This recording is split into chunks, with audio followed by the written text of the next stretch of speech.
just me. Jeff, why do you insist on doing this dumb internet shit on TV? I look and see, it's not just me. This place is a fucking joke, man. You're a clown. I quit. So many of us have stood where I stand. We are the young, so raise your hand. So many of us have stood where I stand.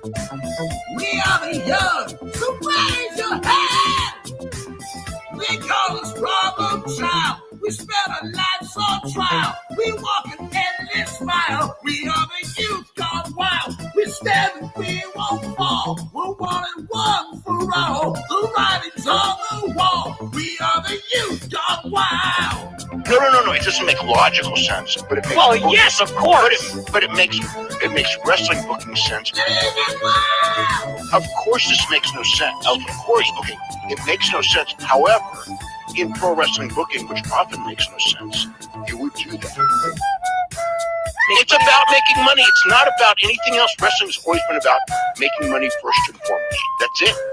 Yes, I look and see, it's not just me. Last weekend was the greatest weekend in AEW history. This is the greatest week. I look and see, it's not just me. Security, my safety, my life was in danger at a wrestling show. So many of us have stood where I stand.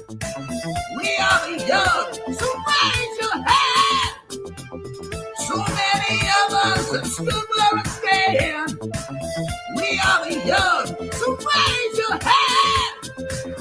We call us problem child. We spend our lives on trial. We walk an endless mile. We are the youth gone wild. We stand and we won't fall. We're 1 and 1 for all. The writing's on the wall. We are the youth gone wild. We call us problem child. We spend our lives on trial. We walk an endless mile. We are the youth gone wild. We stand and we won't fall. We're 1 and 1 for all. The writing's on the wall. We are the youth gone wild. Living wild. Yeah. If you're familiar with how we do things often here on these Wednesdays, it's a lot like one of my favorite movies, Time Cop. What? Fuck you. Fuck you. Yeah. God damn it. God damn it. Yeah.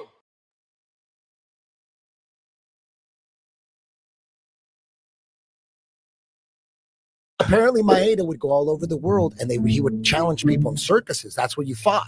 Dude, he was having MMA fights all over the world. He was famous. This is what Jean-Jacques told me. I think Kano was his master. Apparently, something like they didn't want him to take these fights in these circuses and stuff anymore. So he took a fight in Mexico, and he wore a mask so he wouldn't get busted. And he was the one who started the mask wearing in pro wrestling. Maeda started it. Was it what they call it? That's what Jean-Jacques told me. Libre.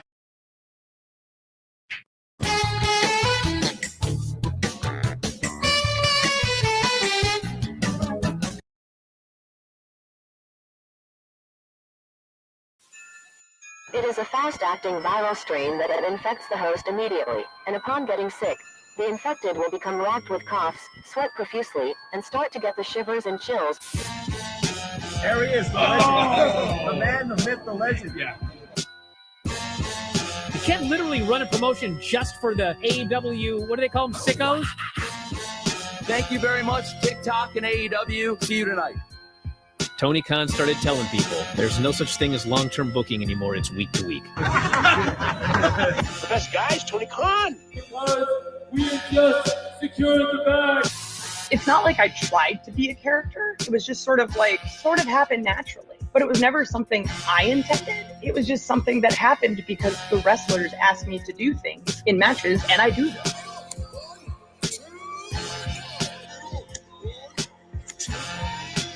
If you run a promotion just for the sickos, you're going to do 400,000 viewers eventually. Mother effing Meltzer. You know that SmackDown actually went over and everything? Yeah. You know, What's the point? the point of SmackDown. What are you getting at here? That the DVRs didn't pick it up. Did they not pick it up?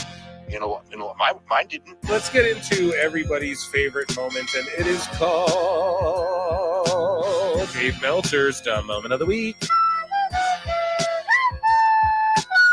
What would you like to listen to in your ears? I'd like to hear the flute. Well, if you'd like to flaunt your flute, then we can find you a flautist. We have just secured the bag. It doesn't help me. Okay, so complain, but I will complain. Let me have my misery. And when I heard that, I was like, what? Thank you, fuck you, bye, boom.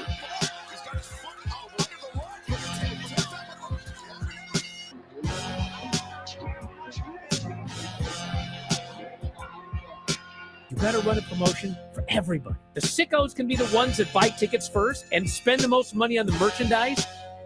Because we have just secured the bag. But like, you gotta promote for everybody. Then you'll have a lot of viewers. I think we proved a lot of so-called experts. We made them look like idiots. We're not going anywhere. Tony Khan's not going anywhere. You'll also be there on TNT. You'll be in 2 places at once. It'll be a lot like my favorite movie. Time Con. It's so great, Pittsburgh. It's not like I tried to be a character. It sort of happened naturally. the best guys, Tony Khan. Keep themselves safe.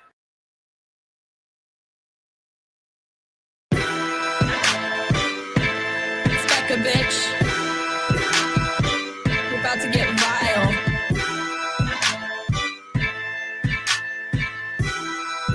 Yeah. I'm a prom queen, but I keep to myself. Stacking high green. You're in debt to your health. AARP. Ain't shit old but my wealth. And my oppie's getting dumber every day. Ha. Up in the gym, but I never need a witness. Tonic and gin when I'm working on my fitness. On Becca, on God, I'll make you wish you had this hot bod. On Becca, on God, I'll make you wish you had this hot bod. On Becca, yeah, on God, I'll make you wish you had this hot bod. On Becca, on God, I'll make you wish you had this hot bod. I be flexing like the dudes high on tread, all natural. Better give her tens. They say, blonde, how you getting those abs? Hey, Bobby, let me call you a cab. Long legs. I'm a woman instead. My eggs, fertile, healthy, and femme. My trades, flowing free like the Thames. And my haters getting madder every day.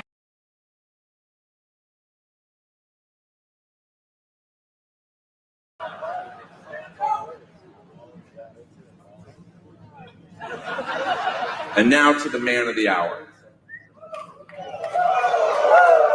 Can someone get him a vodka with Metamucil?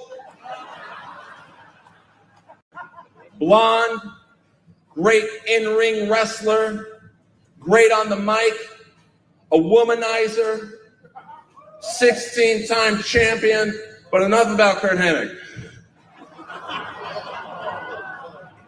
Ric Flair has been paid millions and millions and millions of dollars by Vince McMahon, and he didn't have to fuck him.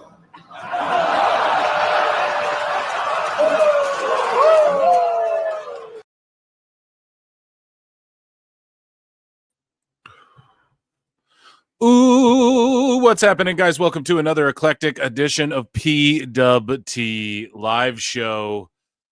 Yeah. I am your host, the infallible Phil Marks. It is Wednesday. It is Rusev Day. It is PWT Wednesday. Yeah. Thank you all for being here. I try to accommodate the West Coast, but as the weather gets nicer, I got to tell you guys, man, I'm starting a little bit late here again. I was hoping to get on a little bit ago, but we're here. We made it. We're alive. We got a lot to get to tonight, a lot to trudge through. Thank you all for being here. What has gone on? It's been a crazy week. I mean, we have Nick Khan taking more jabs at Tony Khan. And so there's a poll in the chat over at youtube.com/@prowrestletimes and @prowrestleclips. There's polls in the chats there. Who do you think would win in a real fight? let's say monitors are getting knocked over, right? Who do you think would win? Tony Khan, he's younger, or you got Nick Khan? He's a little older than Tony. You know, maybe not as spry and spindly. You know, so let me know what you guys think. If you're watching over on X, come on over to YouTube, or just hang out on X. That's cool too. But YouTube is where it's at.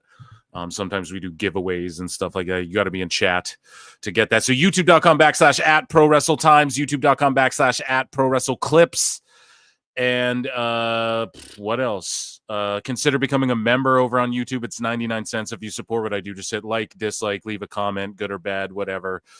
Join the Discord, retweet, subscribe, all that good stuff. Or yeah, you can become a member for 99 cents. You can gift a membership, or you can join my Patreon as well, where there's some exclusive content over there as well.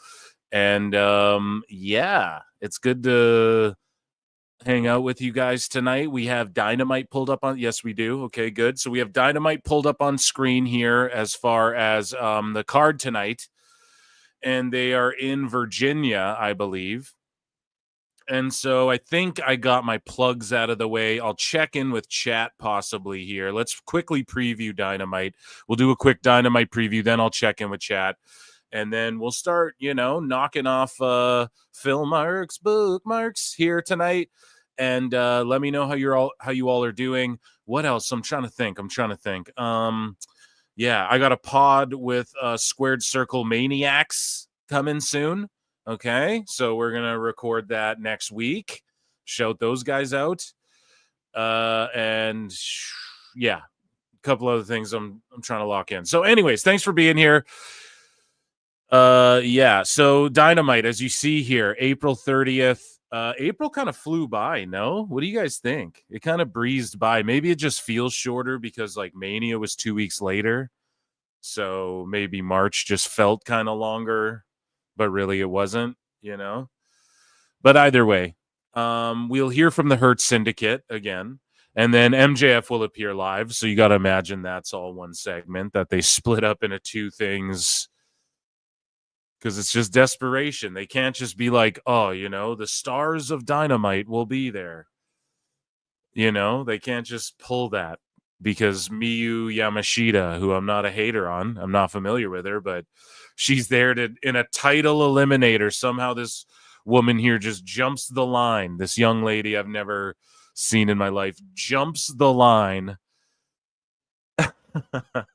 Right? And then gets a title eliminator right off rip. So, hey, if that's your cup of tea, we know that won't be the main event either, because I think whoever makes the posters, I think they just tell them, here's a big match, this is the featured match. So but it's never the main event. You guys know what I mean? Other than the pay-per-views. The pay-per-views, they'll seem to get those in order, but don't be shocked if these elite fellows are in the main event slot, or maybe not there. They're going to be wherever the viewership will be tricked into being at the peak, and then the Bucks will come out and then they'll lose some of it. Because look at this. It's just Ricochet, Okada, and the Bucks against Kevin Knight, Briscoe, Bailey, and Omega. And an all-star 8-man. So they go back to these. If it's an all-star 8-man, Mark Briscoe is going to be in it, right? On one side of it. He'll be on just whatever the babyface team is. And I don't know, man. This isn't really how you get Knight and Bailey over. And then you just stuff Ricochet. Well, he's a heel, so I mean, I don't know, dude. This is like house show shit. That's like shit you do on a house show, Fletcher versus Hangman. Good shit, pal. Hopefully Hangman gives Fletcher the rub and he can just not do anything too ridiculous and continue to get over. And yeah, Fletcher's the consistent guy. That's yeah, hopefully he's built up, man. More and more and more and more. So he's the consistent guy. I'm trying to be positive. I'm just getting very disinterested. And the fans, they're sitting there. They're not even real fans, these people, but a lot of the sickos, man, online too. You're just like, I don't know. They're just going insane because Collision got a fat lead in. We're going to look at the graph. You guys know I don't like doing quarter-hour shit and everything, right? Everyone else does it. It's like, you can go hear that, but we got to do it on key ones, and this is such a key one because it's this lead-in thing, and they're like, oh, 1.67 million shit. I don't fucking know. I'm just not. I tried not to get caught up in the hoopla of that because it's like, it's so... Oh, man, it's like fucking taking victory laps. Someone has a meme of it, like the guy in third place and he gets a medal. You don't know. He just like gets a medal. He bites it. He slaps the girl on the ass. He sprays the champagne everywhere. Right. And then it pans out and it's like the guy's in third place. And there's someone in first and second looking over at them like, what the fuck are you doing? That's how it feels, man. The way they're reacting, and this is why AEW can never get a W. And I tried to say this so long ago on this show. We're in year 3 now. It's like, go back a long time ago.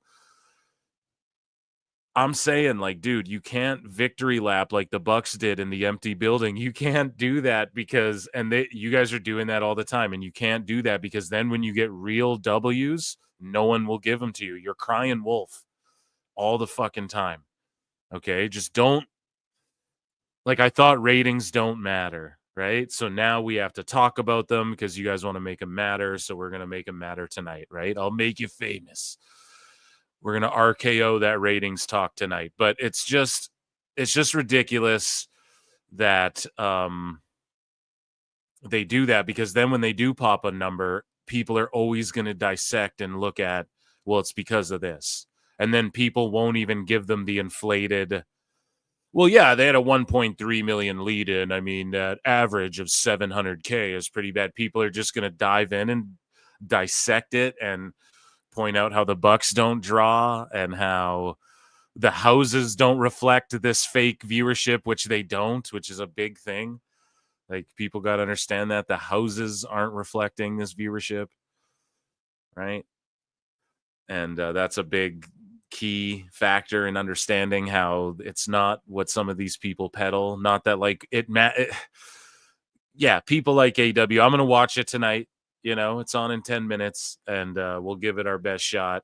But I'm just becoming disinterested because it's like, hey, God damn it. Yeah, you guys understand why. It's like, if we just can't admit that fucking... Dude, like, I don't know, man. NXT was underneath and has grown and showed steady growth, right? So that's something to be proud of. AEW steadily declining, and they're super proud of that for some reason. They defend it when it's like, God damn, we shouldn't be doing that, man. I don't know how else to word this, right? I've gone on so many tangents. People have worded it so many different ways across so many mediums. It's like, yeah, we're just going to laugh at it. That's all we can do. But anyways, now let me check in with chat. That's my preview of Dynamite. I sound so hopeful. So, chat here, let me check in. Pardon me, I have a bunch of super chats here. Excuse me. Thank you, guys. Maddie for 2. Maddie for 2. I don't know what you had to say there. You didn't...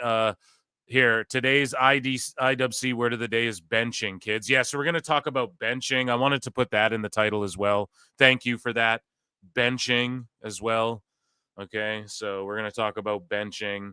And, yeah, I don't know. I'm not even going to do the whataboutism thing, but there, Maddie. I read whatever you were trying to write in there. I'll just assume it was that. George Capture's been a member for 12 months, 1 year down, top mod of the top fucking pod, dude. Yeet for George. Thank you for modding the chat and for being a member for a year.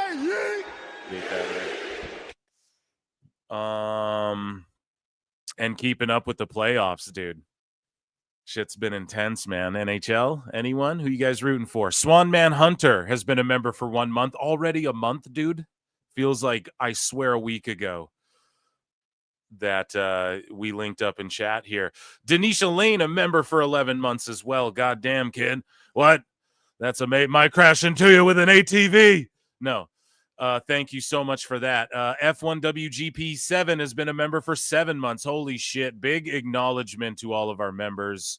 And yeah, I'll do a member stream maybe tomorrow, Thursday or Friday. Acknowledge me. Okay. And it'll be like an AMA. George Captor for 5 says AEW has managed to do what no other company has ever done. Make the main event the lowest rated segment. Yeah, I mean, I'm sure someone would dissect that and be like, well, in history, one time it has happened, you know, but I get what you're getting at, right? So if you look at NXT, typically their main events peak or are one of their highest rated, or you could range it in there, right?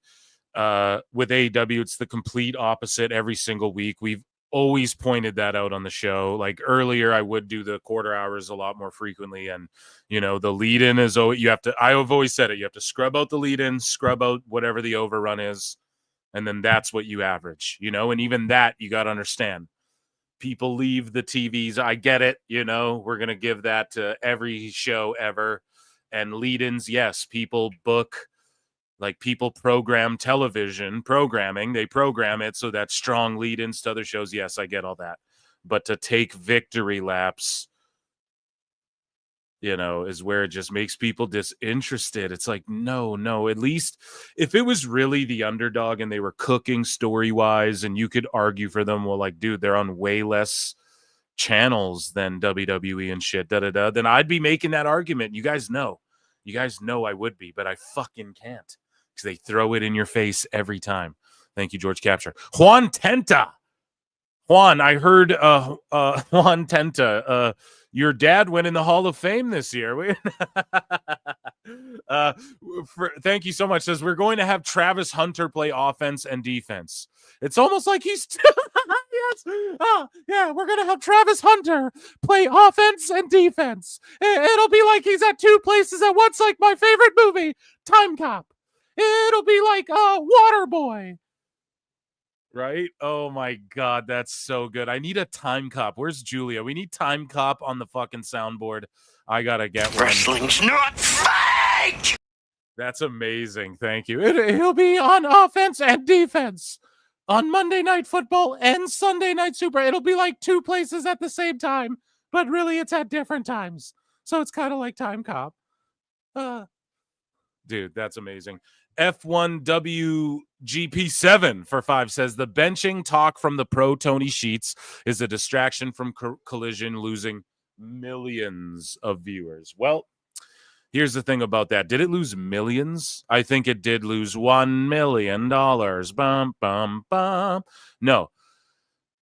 We're going to look at it because we're going to look at it. I save it for the show. You guys know that.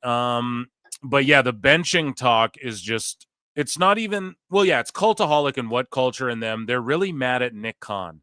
They're really mad at Triple H. They're really mad at TNA. They're really mad with all the billionaires and millionaires other than the billionaires and millionaires who work with AEW. So they're just like nitpicking this one dumb thing Nick Khan said when Nick Khan he doesn't know who's even benched. Like, I'm not trying to talk shit about the guy. I think he's a tremendous businessman, but he says it. He sits back and he lets Triple H handle the talent stuff. I bet maybe Nick Khan is hands-on enough. Maybe Nick Khan is hands-on. No, maybe he's hands-on enough to where he knows this. But would you guys be shocked? Let me just throw this out there. Would you be shocked if Nick Khan didn't even know who's on like the heel and baby face list any given week? Like if you asked him right now, do you think he would ace who's on the heel and baby face list? Fist list. The fist list, pal. No, that was my list, buddy. Yeah. So I don't know, man. It's just him. He's doing business jargon bullshit. Like, why are you mad? That's what he does. That's what business guys do, you know? So I don't even think he knows what the fuck he's talking about. And they're just nitpicking this one thing. And it's like, okay, nitpick Daniel Bryan for what I'm going to talk about today on the show.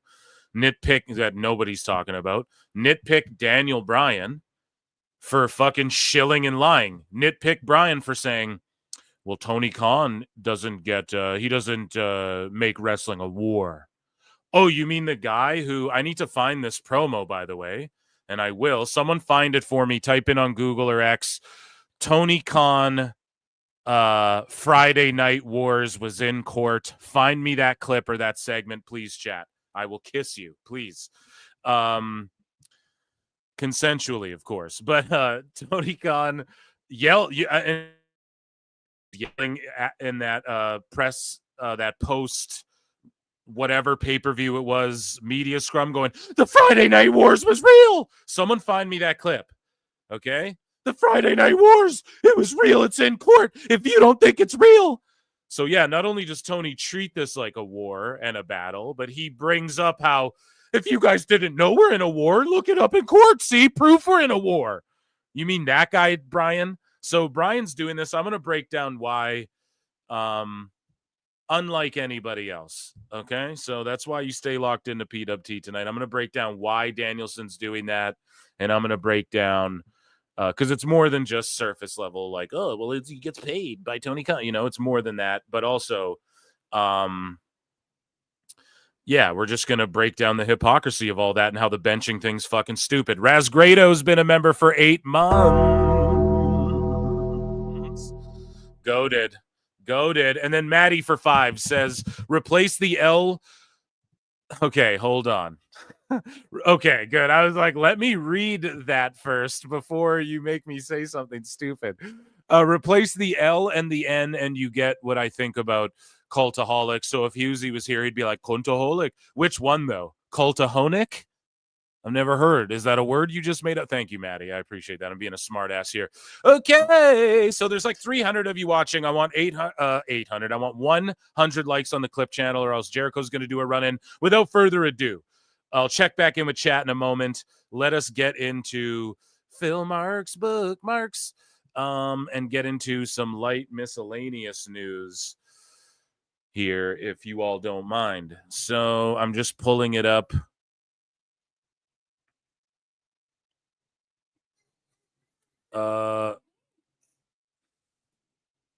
Let me see something. There's something breaking here that's hilarious. I'm putting in WWE news. Okay, I'm just adding that because it might not even be real. It could just be dude trolling, and he's hilarious. Have you guys been watching WWE LFG? LFG, they dropped 2 episodes. They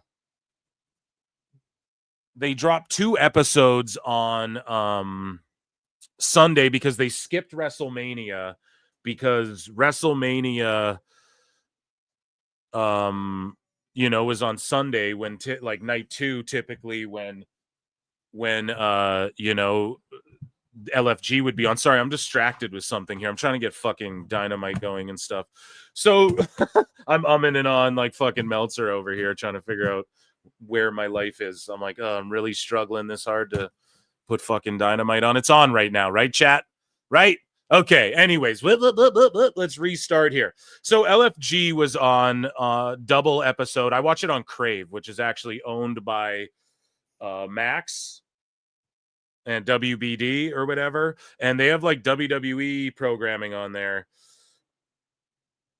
And so, yeah, I check out, that's where I check out like Rivals. I check out LFG there, and they had double episodes back to back because WrestleMania was on night 2 Sunday, obviously. So they just skipped that night, which is smart. Like, why have a WWE block on A&E when you're trying to just run a Mania ad and be like, oh, Mania's on tonight, you guys can watch that. So,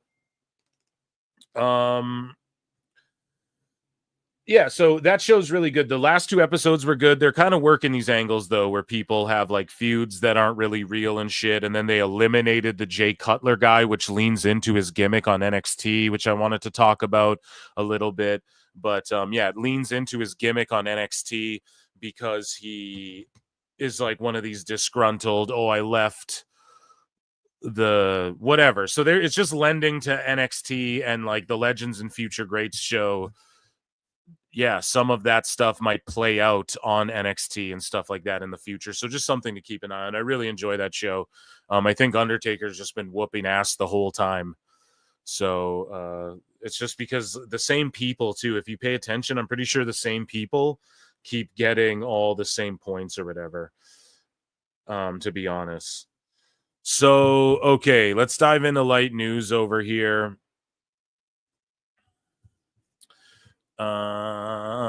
And we play some bad news. Barrett for light news.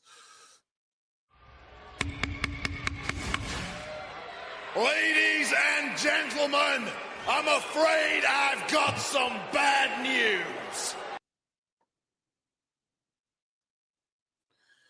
So we start here with a story, another one of these stories that came out. And if you haven't checked out, Maven Huffman has like one of the best YouTube channels, in my opinion.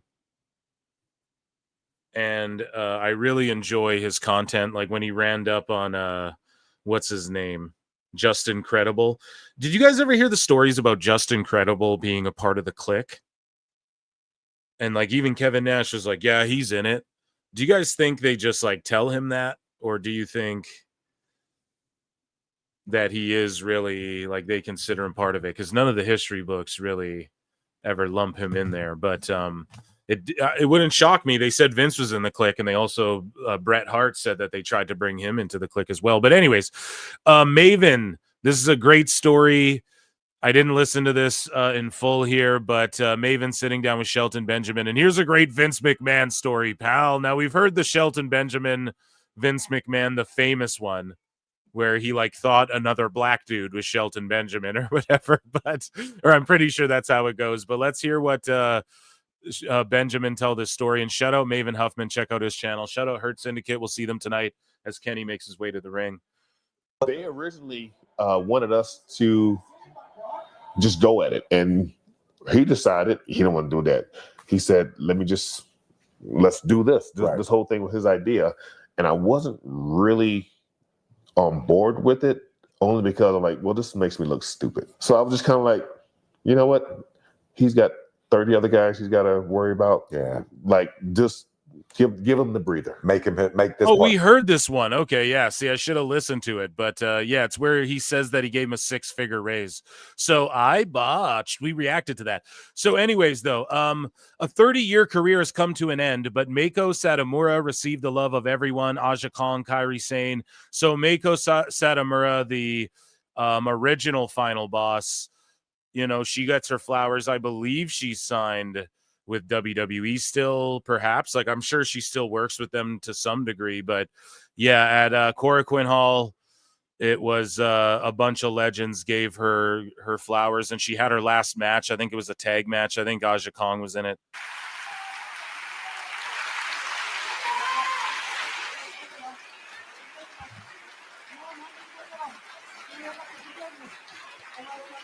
WWE のカイリ・セインです。里村さん、大好きです。心から感謝を込めてありがとうございました。私はこれまで里村さんと何度も戦う中で、その度に気づきを得て、今の自分につながっています。本当にありがとうございました。Arigato. So I don't know what they're saying, of course, but yeah, WWE Tanahashi, like everyone's sending in videos, all these legends. And yeah, the OG final boss, inspiration to a lot of female wrestlers. You know, Killer Kelly was on the show, was on PWT like a year ago or something, I want to say. And she was talking about, you know, how, like, you know, she wrestled Meiko Satomura in the Mae Young Classic and all that. And yeah, it's good stuff, man. She's a legend. So speaking of New Japan, the best of the Super Junior 32 blocks. So here's the names announced. The A block: Kushida, Master Wato, Ninja Mac, Hiromu Takahashi, Kosei Fujita, Francesco Akira, Clark Connors, Robbie X, Yoshinobu Kanemaru, Dragon Dia, and the B block is El Desperado, Ryusuke Taguchi, Yo, Kevin Knight, Titan, Robbie Eagles, Taiji Ishimori, Sho, Nick Wayne is in it. Mao. So yeah, Nick Wayne getting that New Japan rub there. That's good for him to spend time in Japan. So also at Maple Leaf Pro, Speedball is going to take on Michael Oku and Gabe Kidd in a triple threat at the former Maple Leaf Gardens. Okay, it'll be on Triller TV. And yeah, keep an eye on that, man. Gabe Kidd is loved in Canada here. Maple Leaf Pro. Scott Demoro, book him better than Tony Khan. So fucking yeah, dude.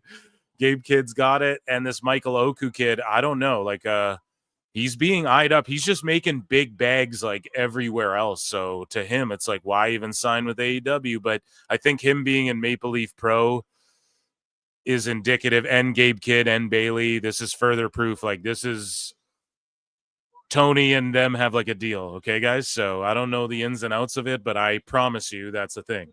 And no one cries about it. Again, sickos never keep the same energy. It's all bad when WWE and TNA do the same thing MLP and AEW are doing. It's fucking nuts, man. And it's funny because they're the Canadian territories. TNA is WWE's Canadian territory. It's a North American territory, but it's Canadian-based. MLP is AEW's Canadian territory. And then we get CMLL and AAA. And then Nuge versus Noah, or I think Nuge wants to be with WWE, or who fucking knows. But yeah, Stardom and Marigold, whatever. If you guys want to stack them up, I mean, we got some good shit going on that way if you want to look at it that way, you know. But these sicko fans, they need to reinvent who their fans are. Alvarez talked about that too. He's like, you need new fans. And it's like, yeah, the key demo is skewing older, and like, it's been 6 years, so it's gonna do that. And also, I'm telling you, man, these sickos, y'all train them to be fucked to where like you can never catch a W because people are only ever gonna point out the L's. You're gonna have to completely reinvent this shit. So yeah. Anyways, shout them out though. Northern Rising. Make sure you guys check that shit out. Okay, pal? So the story. Here's the story of the evening. Last show we talked about, and then I'm checking in with chat. Last show we talked about the third man, Jack. It's got to be Conrad Thompson. And we're here with the Chew World Order, a new podcast brought to you by Blue Chews, right? Sponsored exclusively. And it's me and Eric and Hulk, and we talk about our sexual activities. Chat me up about having sex with Mrs. I'm so sorry. All respect to Mrs. B and everything. It's a bit. It's a comedy show, folks. But the third man was really, I actually think this is cool. People are like kind of shitting on this. I think this is cool because they're contributing back to what I assume is like amateur wrestling, right? So that's a good thing. But they announce Legendary Wrestling Coach as their third man. Well, I'll let them do it for you, brother. It wasn't Vince, dude. People were talking about, could it be Vince? And we're gonna start a Saudi promotion, Jack. Here's the question of the night. Would a Saudi own, like a Saudi moneyed, Saudi and Vince money with Bischoff and Hulk Hogan booked, owned, and ran and Vince? You guys get what I'm saying? All of those factored in all together. Would that outdraw AEW? Do you think they could do it? Do you think wrestlers would go work for them? Do you think they would, you know, I would love to just know. Like, I don't want to see Vince get back in the wrestling world, but I'm just talking about how ridiculous and obscene, like Hogan, Bischoff, Vince, and the Saudis. Like, it don't get more blood moneyer than that, brother. No. But, like, you know, talk about going into business for yourself. But if that happened, would they be able to book and do a better wrestling company than AEW? That's an interesting question. I would love to debate someone on this show. I don't know what I would debate. I don't know what side of that debate I'm on yet. But anyways, though, let's take a look. Brother, the Chew World Order, dude. It's time, Hulk. I double dog dare you. We've been telling you about our third man, and today is the day. 9-time state high school champion, the coach of 8 UFC champions. This man knows it all, has done it all, and I can't wait. You know, we told you we were strapped. We told you we were Jack Boomba. Dude, Hulk's hammered and having a fucking blast. But when I said we were stacked,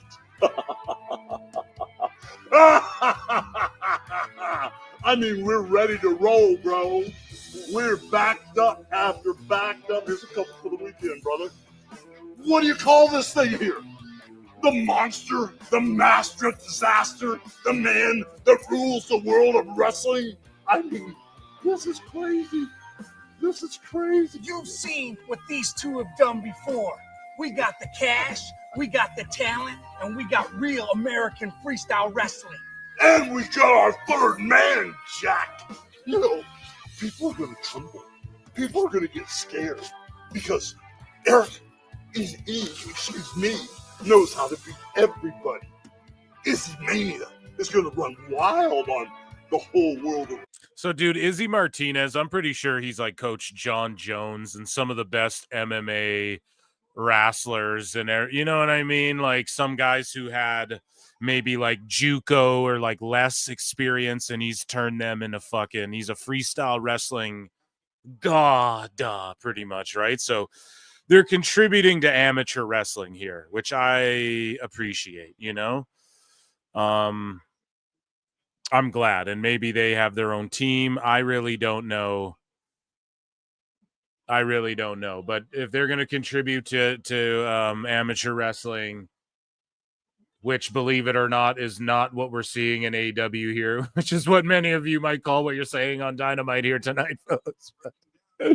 But yeah, shout them out. It wasn't Conrad or Vince, Jack, right? Unfortunately. And then so Cesar Duran, this guy was the Lucha Underground guy, and now he works in MLW. He does the Lucha Azteca shows or whatever. And he says, I gave Bischoff the boot from MLW, and he rebounded with that. Amateur hour, literally. Thank me for firing him before you pitched this in MLW. Cooked him, but obviously he's working. Amateur hour, literally. You get it? You guys get it? You what? Amazing stuff. And that, ladies and gentlemen, was Miscellaneous News. Ladies and gentlemen, I'm afraid I've got some bad news.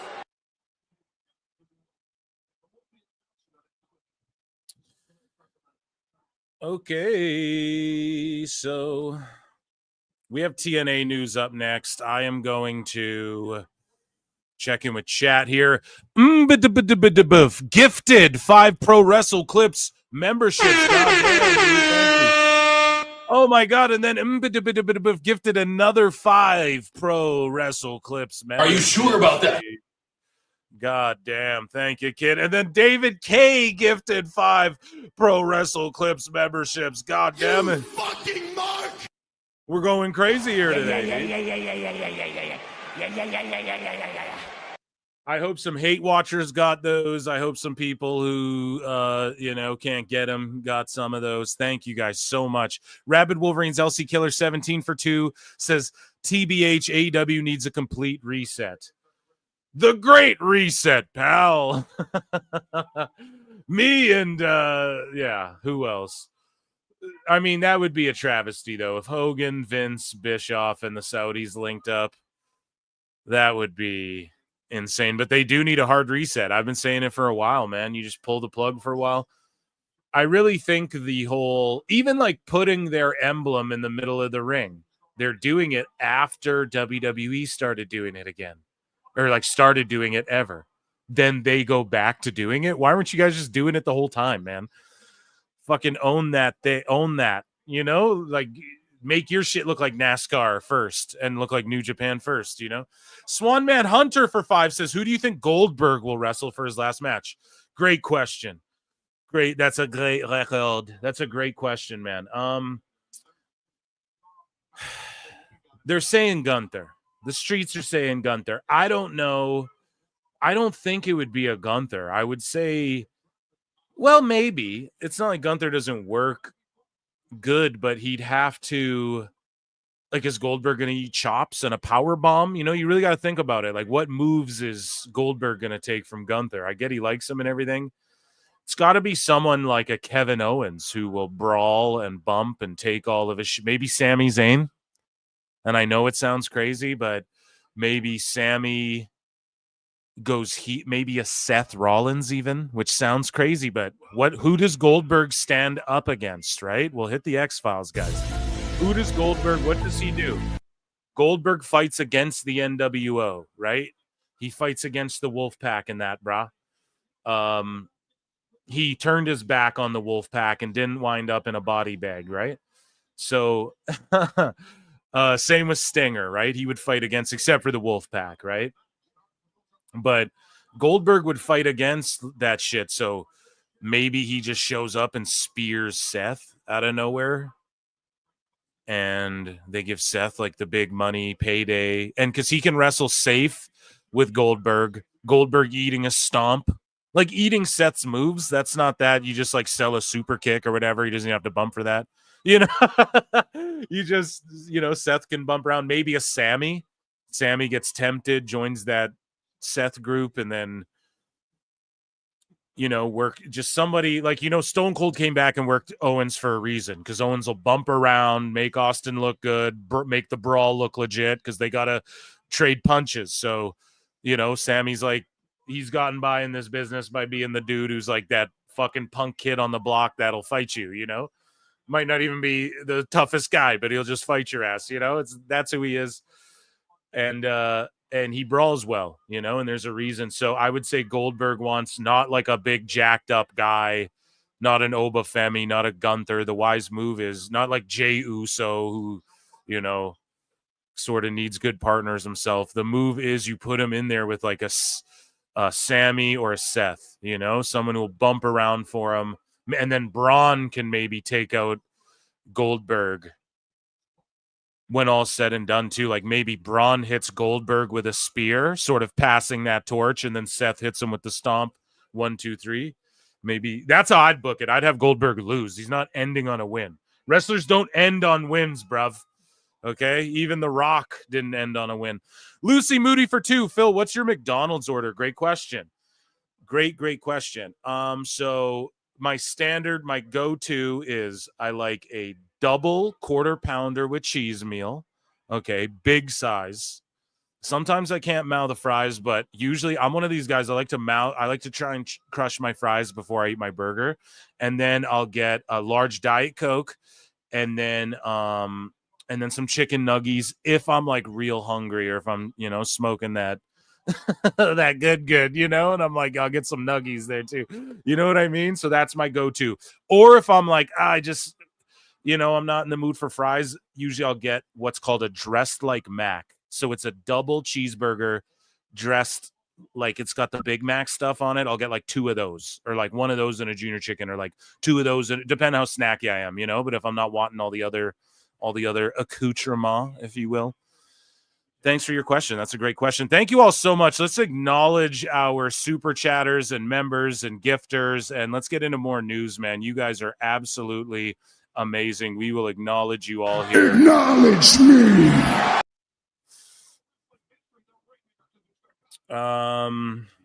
Okay. So McDonald's coffee's the best. Yeah, McDonald's. So here's a little tidbit of information.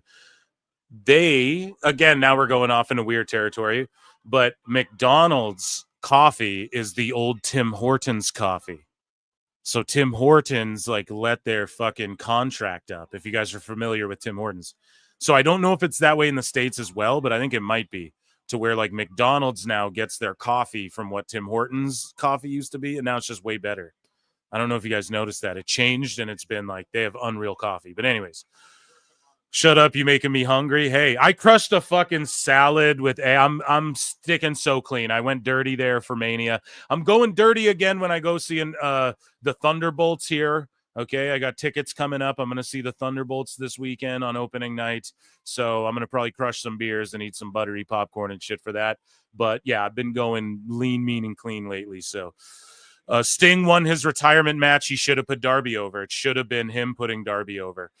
If I'm eating fast food, it's Whataburger. We don't have Whataburger here, bro. Jesus, a double quarter pounder? Yeah, bro. Sometimes they unleash that one with the cheddar and the jalapeno too. You got to get that sometimes. You know what I'm saying? Goldberg versus the man called Mang. Okay, I went far enough back. Mick Cafe started in Melbourne. There you go. LOL a salad. Yeah, dude. Yeah, dude. I ate it was delicious. It had bacon in it, just a little bit of bacon, a little bit of cheddar cheese, but it also it was like cucumbers, spinach, some shredded lettuce, onions in there, and of course, the other night I had one with like beets and yeah, I don't know. I eat pretty clean here. I go when I say I'm gonna do it, I fucking lock in and do it. You know, I don't fuck around. But I will admit though, I do have like this vanilla iced coffee, which probably has some sugar in it or something. I won't lie. Even though I make it at home, it's got some sweetener in there. That's probably not good for you. Anyways, enough about food. Goddammit. What is this? Starting a cooking show, right? So in TNA news, we have very light TNA news, guys. Very, very light TNA news. So, host of hit podcast Right Now, John Goblikon. Now, I don't know if you guys are familiar with John Goblikon, but if you are, this is this is pretty fucking cool. I pop for this, but he's coming to TNA. And what will happen when insurance salesman turned internet famous goblin turned lead singer of the premier goblin metal band Necra Goblikon comes to Irvine, California. So let's just watch this promo. Say his name and he appears. John Goblikon. Hey, it's me. And I'm here to tell you that this Thursday and Friday, I'm going to be in Irvine, California with TNA Wrestling. That's right. I mean, maybe I'll be backstage. Goblin on D's nuts popped me so hard. Oh, man. John Cock Goblin. Is that your name or is that like what you do? Oh, doing some bits with the wrestlers, or maybe I'll take part in my very first wrestling match. Anyways, if you're going to be in Irvine, get those tickets right now. This guy's always in gimmick, man. Like he does his pod. He does a fucking podcast. He goes on podcasts in the gimmick. He's in a band in the gimmick. It's wild, man. He lives it. You know what I mean? Dude really lives it. Yeah, so what do we have next here? Yes, we do have a couple of these as well. So we're going to get into some UFC MMA news as well. So let's jump over here. Per Puro Resu Ongaku, WWE's in-house music team, Def Rebel, has started composing entrance songs for UFC fighters. Too. Oh, God. Nope. Oh, God, I'm so sorry, dude. They're going to ruin MMA. Like, part of the beauty of MMA is like Brock Lesnar coming out to enter Sandman, or the Korean Zombie coming out to Zombie, right? Like Frankie Edgar coming out to Biggie, kick in the door, waving the 4-4. All you heard was Papa, don't hit me no more. Like, that's some of the best shit ever. Is some people, Mickey Gall comes out, oh, Mickey, you're so fine, right? It's some of the best shit ever, them coming out to their own mixes or songs they like. If I was going to be in a fight at the highest level, I would want to come out to a song that I liked, that got me in a certain mood. I don't know. But yeah, Def Rebel's going to go. Now, maybe we're overlooking this and we're panicking as wrestling fans, and maybe they're not going to create, because I know Dana White, as long as he's in charge, like there's not going to be Trons and all that shit. Like, he just likes people walking through the tunnel, and that is the best shit for fights just in general and for sellouts, you know. But maybe they're not doing this for everyone. Maybe they're doing this for certain people. Like, maybe there's just certain fighters or generic fighters, like let's say like John Jones can walk out to whatever he wants, but if you're just like on the prelims, you walk out to like generic Russian music 4 or whatever, you know what I mean? Maybe it's like that. I don't know. But even UFC fighters aren't safe from Def Rebel. I don't think Def Rebel's going anywhere anytime soon, but funny no less. So here's Stone Cold Steve Austin cooking a UFC fighter, or just cooking. So this is Brendan Schaub. This was on The Fighter and the Kid years ago. And Schaub is a dude who just talks shit about pro wrestling and then pretend he likes wrestling when his agents book him Rey Mysterio on his show or Miz on his show or Stone Cold or whatever. And so Stone Cold goes off on like, I don't know, took the time to let him know on his show. But it wasn't hostile. He did put Brendan Schaub over, but this was also around the time when Rogan, what you gonna do? Hollywood Hulk Rogan, brother. You know, Rogan was also sort of trashing pro wrestling at the time.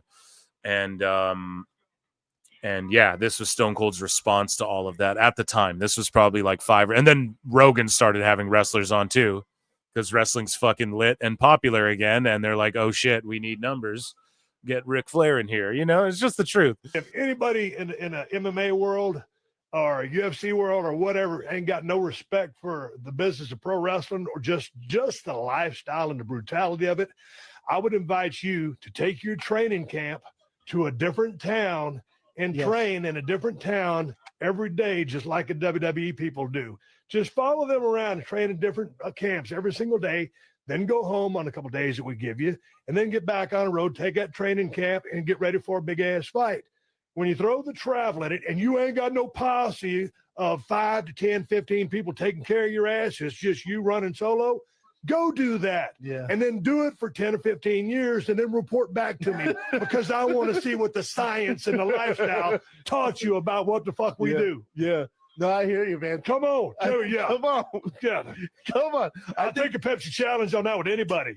I don't want that. And you know, here's the thing. You take different kinds. Like, man, if I was to haul off and hit you right now with a working punch, I would hope that you would barely feel it, and I'm barely going to feel it because we're trying to go down the road and take money. Yeah. You know, make money together. We're using. See, dude, and Stone Cold just saying that suddenly, like, we're trying to go down the road and make money. That's what wrestling is at the end of the fucking day. Or you got this 6-man, this 8-man here, right? With a fucking Okada who just couldn't care less to be in here. He could just work circles around all these people. They ruined his, like, I'm Okada thing by flipping off the camera. Bodies, I trust. And Stone Cold's like, God damn, kid, I'm going to crash my ATV into you. You trust me. But in that, you know, the backdrops, all the damn, you know, throws off the top turnbuckle that Ric Flair took over the history of his career. All that shit is like interest. It compounds daily. Oh, yeah. You know, people look at that mat. Hey, that's kind of like a trampoline. Fuck you. It ain't no trampoline. You land wrong. And all your vertebrae and everything gets all twisted up. It's the toughest job I ever had from just a travel standpoint, just being in the grind. Dude, I've dug ditches. I've worked on lease crews, all like college football, clean up stuff, college football. I've done all that. It's the most. Yeah. Ride through the city like Brendan Schaub. So the trailer for The Smashing Machine starring The Rock has been released. Now, guys, this movie looks incredible. It was made on a A24 budget. The Rock is going for Academy Awards and shit now. He's sort of gotten a bit of good graces back in Hollywood. Like, he's gotten his second chance now to pull the trigger on, okay, I'm not going to do family bullshit comedies. Like, he's been, what was that one that came out? Red One or Red Note or Red Santa or whatever that shit was, right? That came out on Netflix. He's I'm not saying he'll never do a movie like that again, but doing the superhero shtick and the action, oh, I'm fighting a giant gorilla and it's an adaptation of that Rampage movie and stuff, or that Rampage video game rather. I think he's gonna, like, he's in a Scorsese film that's gonna start shooting soon. I think they might be in pre-production already. Like, Rock's been in Hawaii. It's where he's been at. So, or in and out of there for sure. But yeah, he's playing some like a Hawaiian mobster in this movie. And this Smashing Machine. Now, if you're unfamiliar, it's the story of Mark Kerr. Mark Kerr was an MMA god, but early on, he was just steroided to the gills. He has a tremendous documentary about his life. I encourage you all to go watch it. And Mark Kerr's still alive to this day, and he had a terrible drug addiction to pills and stuff for pain and everything. And he may have pro wrestled, he may have had some work shoots, but he was in UFC early on, Pride, all of these organizations. And I'm telling you, as a mark of all of this stuff, I don't know how we're gonna fare playing a movie trailer either. So wish me luck. If this gets clipped out, me watching this trailer and reacting to it. If it gets clipped out, it'll be on my Patreon. Okay, but YouTube might make me clip this out. So yellow flags. But either way, yeah, this looks phenomenal to me. This trailer, just even like the way they're filming the footage of him and like Pride and stuff. It's like, God damn it, man.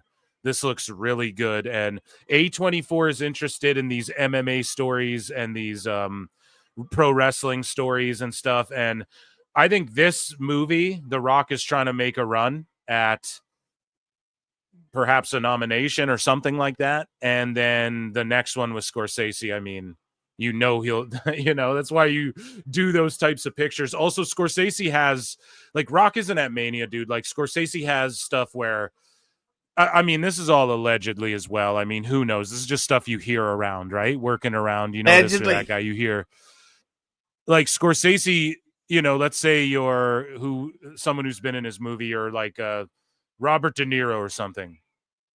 He'll make you sign shit where like you can't go jet ski with your family or whatever. You know what I mean? Like you can't do shit, like not even just wrestlers, let alone wrestlers. You guys get what I'm saying? Let alone wrestlers. But if you're just like a regular dude, it's like, no, you can't go horseback riding and shit. Like you can't fuck this picture up, because he's one of those guys, like he's a revered director and stuff. It's like one of these guys who, when he gets the vision in his head, that's the vision, So The Rock was never going to be at Mania. I don't think he'll ever wrestle again. I think he's cooked. I think we saw what The Rock was cooking there last Mania, and that was it. So if that was it, thank you, Rock. Fuck you for fucking up this last Mania a little bit, but I'm still a fan, and I'll never forget the vibes of 40, though. You'll make that one of the greatest Manias of all time. But anyways, let's watch this trailer. Hopefully we don't get picked, plucked, and pulled. But here's the Smashing Machine starring The Rock, and this looks phenomenal. And he put shit on his face. So he looks more like Mark Kerr, because believe it or not, Mark Kerr is even giganticer and steroidier than The Rock ever was. So let's watch this. Probably looking at my eyes. How did that happen? Well, have you ever heard of the ultimate? Like that shit looks phenomenal, other than the ropes. I feel like are just a little off, but fighting championship, the UFC. That's the bloody thing they're trying to ban. This guy is. See, he's got the Mark Kerr. Sorry, I'm pausing a lot, but listen, A24 is not me. But listen, he's got the Mark Kerr.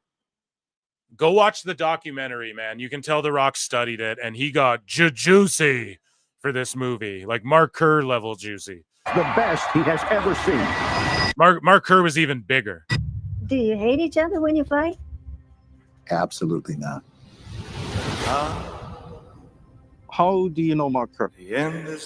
Oh, we go way back. But he's a buddy of mine. Come on, baby. Too much? Never. Too much? No. Please welcome in his Octagon debut, Mark Kerr!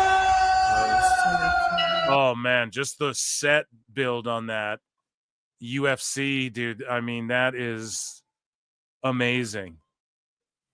And, wow. So they obviously, got the UFC involved in this to some degree as well. Of course, The Rock sponsors UFC shoes, I think. All the athletes wear Project Rock shoes. I think that's what it's called, and I'm not joking.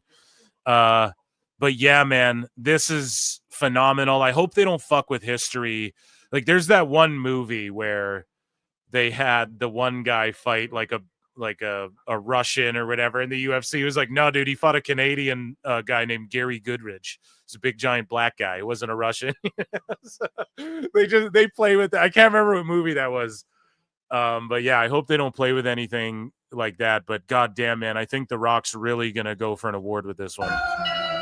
He's got, if you guys go watch Mark Kerr's mannerisms, the way he sort of like leans forward and that, like The Rock studied it and has it down. I'm telling, and yes, I'm pausing a lot because I want to keep this on YouTube. Winning is the best feeling there is. Ryan Bader, by the way, legit UFC fighter in The Rock's corner, also Bellator two division champion heavyweight and light heavyweight. He left the UFC on a winning streak. I believe one of his last losses was to like John Jones. And then he went to Bellator, won the heavyweight and light heavyweight titles simultaneously, knocked out Fedor Emelianenko. It's 40,000 people, and they're cheering you on. There's no other high like it in the world. No contract, no money? No money. Do you have any stronger pain medication? Boss Rutan, legendary MMA fighter and actor. He's been in like Here Comes the Boom with Kevin James and stuff. Advil? Advil? Yeah. Don, would you like? No. They're handing them out like candy. Let's all get in. Everybody get in. Hey, Don, can you take this picture for us? Yeah. What are you thinking at the beginning of the fight? It's simple. Am I going to hurt him? And she's crying behind the lens. This movie looks so good, and that's Usyk right before he there. hurts me? Yes, there were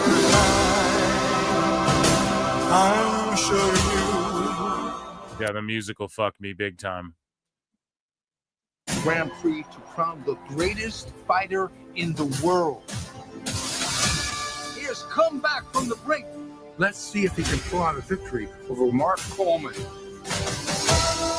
Damn, Mark Cole. Who do they got playing Mark Coleman? You spoken to either about fighting? They didn't show who's playing Mark Coleman. That'll be interesting Such too. a good friend for a life-changing amount of money. I faced all. I just need you to let me in. I took the bull. Always about you. Only about fucking you. Even that right there, where he's sitting in the hospital hugging his friend, like even that just looks exactly like what happened because they caught it on fucking camera. Like this moment right here is documented in the documentary, right?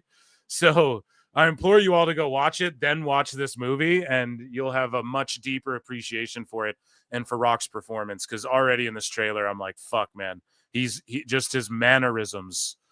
Even that little scene where he's like bald Kerr. It's like, holy shit, dude. They made him look just like Kerr. It's pretty crazy. Let's fucking go.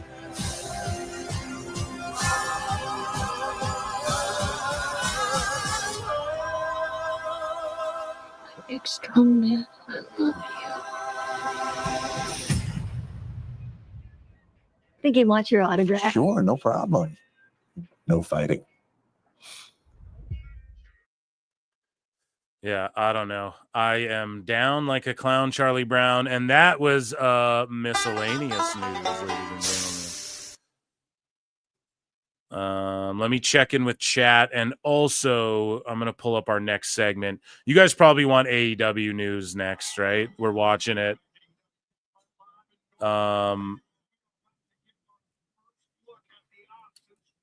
Yeah, so the ops are coming out. That match went entirely too long. Yes, I saw the Doomsday drop kicks outside the ring and all that shit, guys. I saw it, right? Let me check with chat. Jonesy 84 for 10 says Batista is a better actor than Rocky and Cena combined. Here's the thing, though. I don't know if Batista's movies have done as good other than Guardians of the Galaxy, though. I don't think Batista's shit. And then he was in, I think, a James Bond movie. He was really good in that, but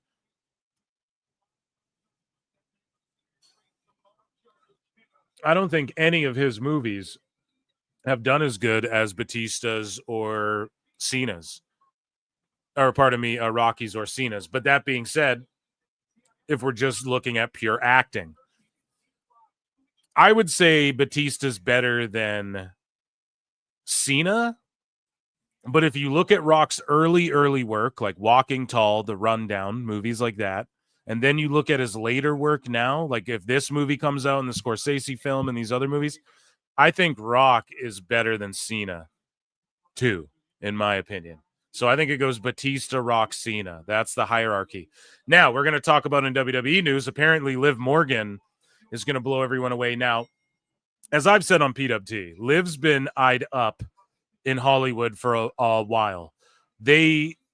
People have wanted her for stuff, and she's wanted to do stuff for a while. I pointed out a while ago, I was watching Chucky. I was rewatching that Chucky series on Sci-Fi, and when they were the lead-in, And I added some context to that too.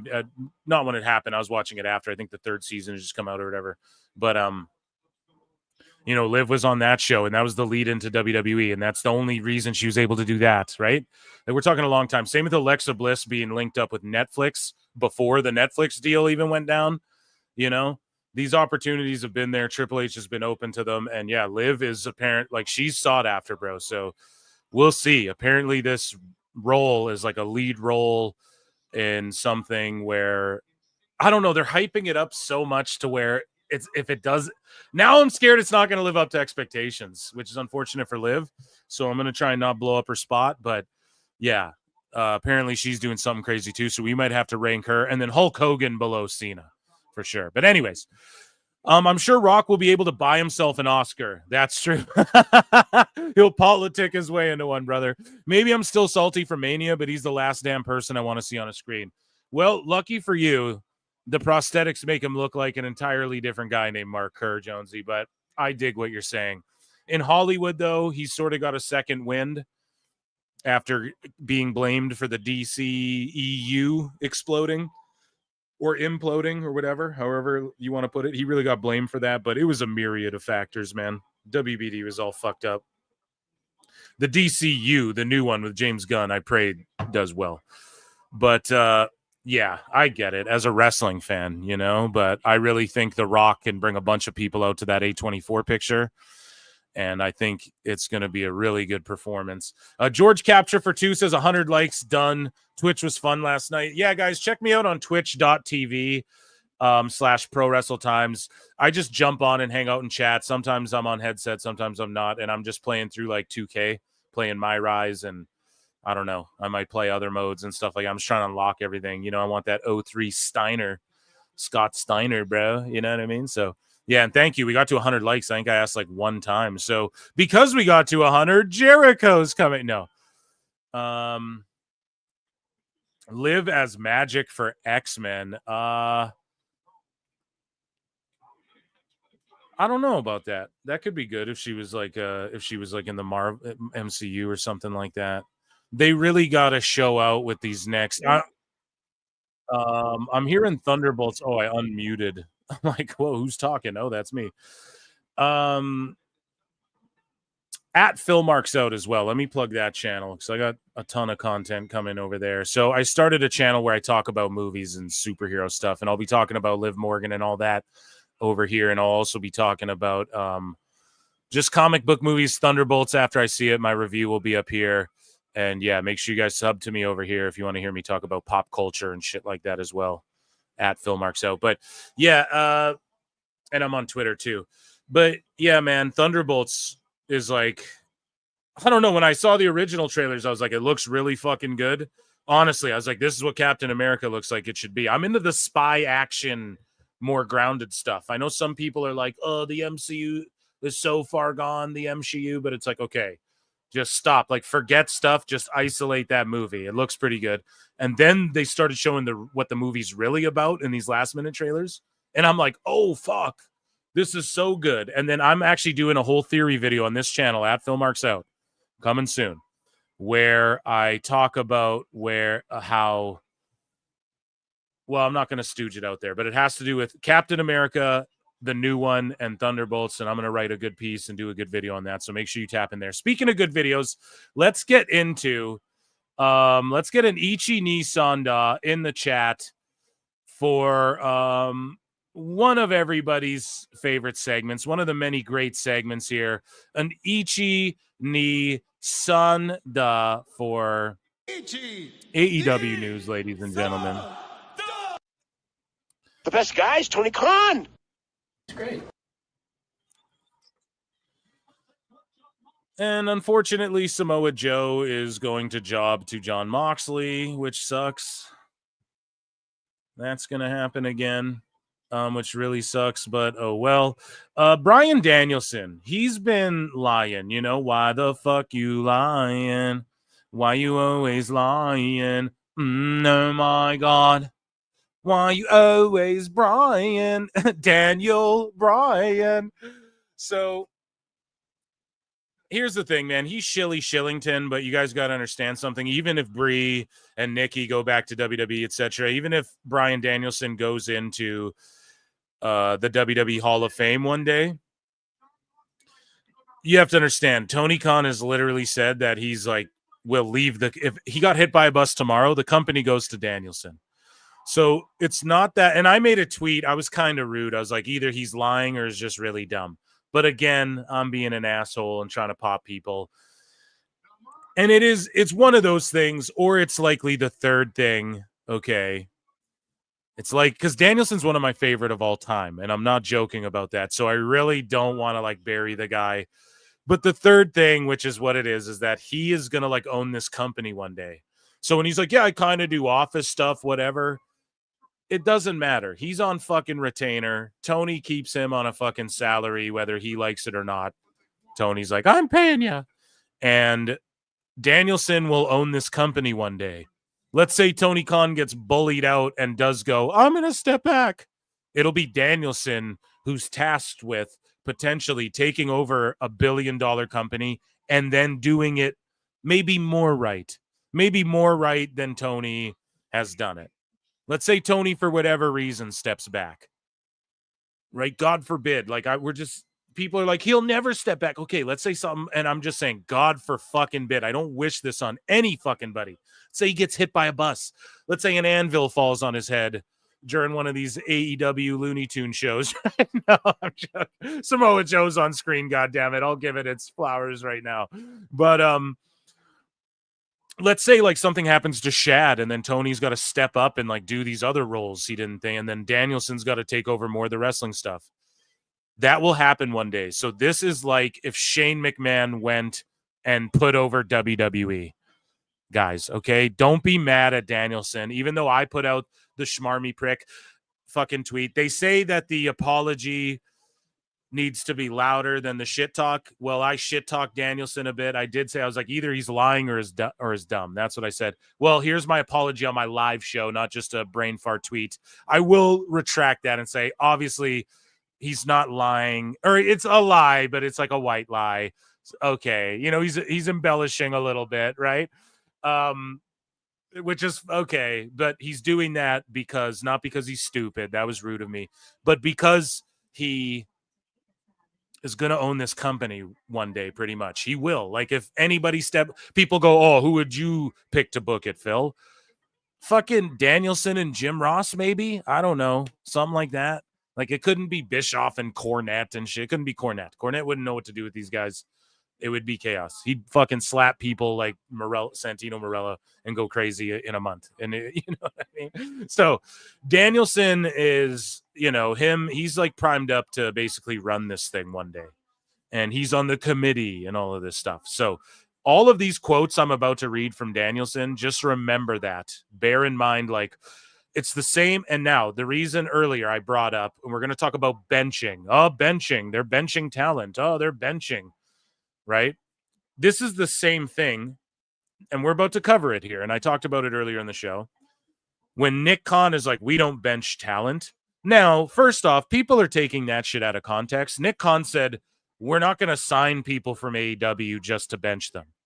So he's taking a direct shot at WWE or AEW. You're signing WWE guys and benching them, but here's the thing. They're mostly benching guys. Here's the thing with Tony Khan. He doesn't bench the WWE guys. He mostly benches the guys we want to see that he had before WWE did. So that's where Nick Khan fucked up. But the correlation I'm bringing here is like, the Cultaholic and them aren't getting mad at Danielson for fucking, and I said too, Nick Khan's just dumb. He just doesn't fucking, so I said the same thing about him I said about Danielson over WrestleMania. I'm like, he's just gonna, they're the underdogs. I was like, yeah, dummy, yeah. WWE's not the underdogs, maybe in like the IWC sometimes, but like not in the real world, so I roasted that too. I'm keeping the same energy, and all I'm asking is that Cultaholics and these fools need to keep the same fucking energy. Okay, like, you're not dissecting Danielson, who's about to say, I'm going to read the quote from him here soon, where he says like, oh, Tony Khan doesn't treat wrestling like it's a war. And I'm like, you mean the guy screaming about the Friday Night Wars? Did someone get me that clip? Someone in chat get me that fucking clip. The Friday Night Wars. Oh, it was in court. Tony's yelling, trying to prove to everyone, if you don't think there's a war, we're in one. It's in court. Like, okay, you mean that guy, Danielson? But the reason Danielson, we can't be like, Danielson, you're a fucking liar. Fuck you. You know, we have to approach this with the same energy we approach Nick Khan, where it's like, he's just putting AEW over. He's just defending his guys. Same with Nick Khan defending his guys. We're the underdogs. No, you're not. Same with Nick Khan saying, we don't sign people AEW to bench them, is what he said, which they don't. That's facts. However, if you want to pull fucking, okay, just generally a whataboutism here, they benched Dakota Kai and Cultaholics all, they benched them after Nick Khan said that they don't bench them. Guys, Dakota Kai, and we're going to talk about this in WWE News, is part of Damage Control, and they have 2 or 3 people about to come back in that group. They have Asuka and Io Sky, Kairi Sane, both ready to come back, and Io was doing her world title shit. They're obviously saving Dakota. There's going to be a big Damage Control type reunion type thing happen, and maybe even they split off into groups. Okay? Maybe some of them align with Julia and fucking Perez to help get them over or something. And we see like a line in the sand drawn a little bit. War games, you know what I mean? We see something like that. So I don't know. I'm just fantasy Mark booking that part, but yeah, like for Cultaholic to be like, oh, he's benching after Dakota Kai says she's benched after Nick Khan said they don't bench people.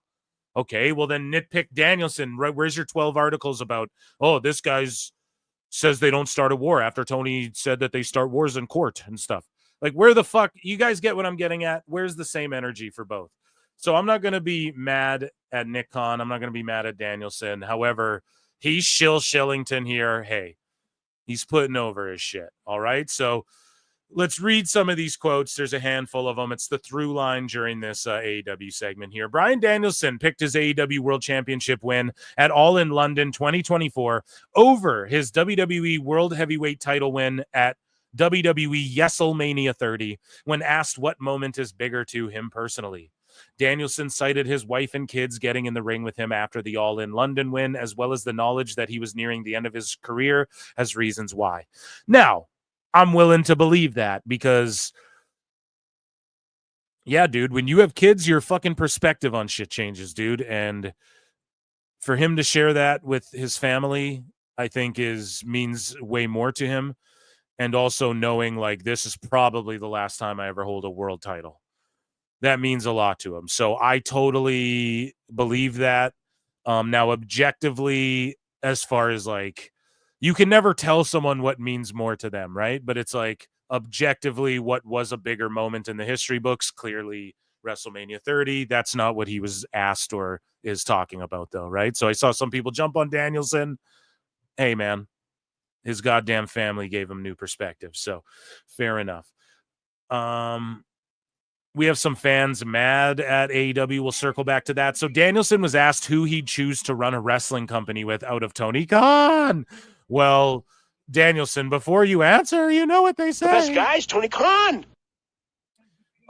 Dixie Carter, Vince McMahon, Triple H, Eric Bischoff. So remember when Bryan came into AEW, he put over Vince, said he loved Vince. The same thing John Cena said, but no one got mad at Danielson. But he said he loved Vince and his time with Vince was awesome and him and Vince got along and blah, blah, blah. Right? And so Danielson goes, this is my legitimate answer. So if he has to preface it by saying, this is my legitimate answer, hey, I swear I'm being honest here, guys. I swear I'm not lying. Guys. I saw a unicorn, right? This is my legit answer. Means this isn't his legit answer. People are going to assume that I work for AEW, so he's just saying that it's his boss. That's what it is. So that's why he's putting that out there. But I would legitimately have Tony Khan. I think he's very in tune with what wrestling fans want. Okay. go ahead and say, oh, I'd rather work for Tony because he gives me so much money and lets me do whatever the fuck I want. Do not sit there and gaslight people and say he's in tune with wrestling. You don't get to do that, okay? Now you're lying, okay? And this is what I mean. I'm going to roast you like I roasted Nick Khan, okay? Maybe a little bit harder, but you're lying. Tell us what you know, you goddamn liar! Okay, he's definitely not in tune with what wrestling fans want. We know that for sure. He's in tune with what sickos want. He has them locked in.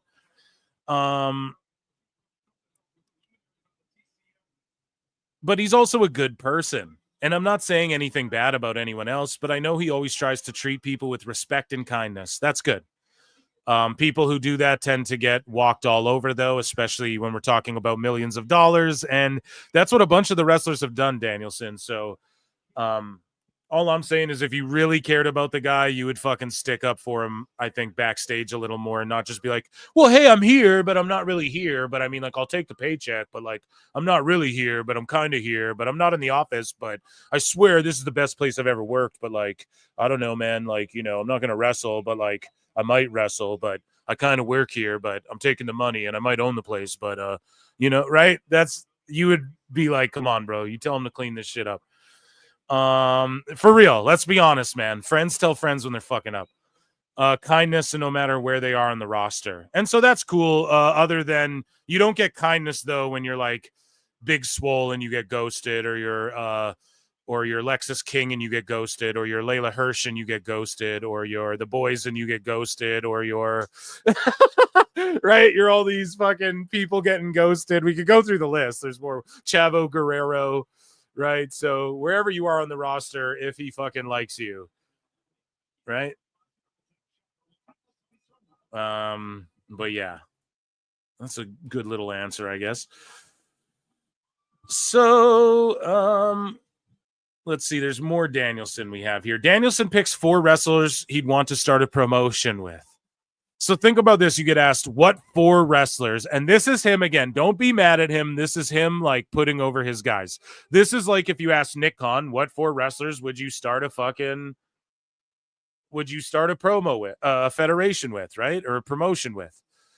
And it's funny too, because he said, like, it's in the name, a promotion, a wrestling promotion. Meanwhile, what's the root word there? Promote.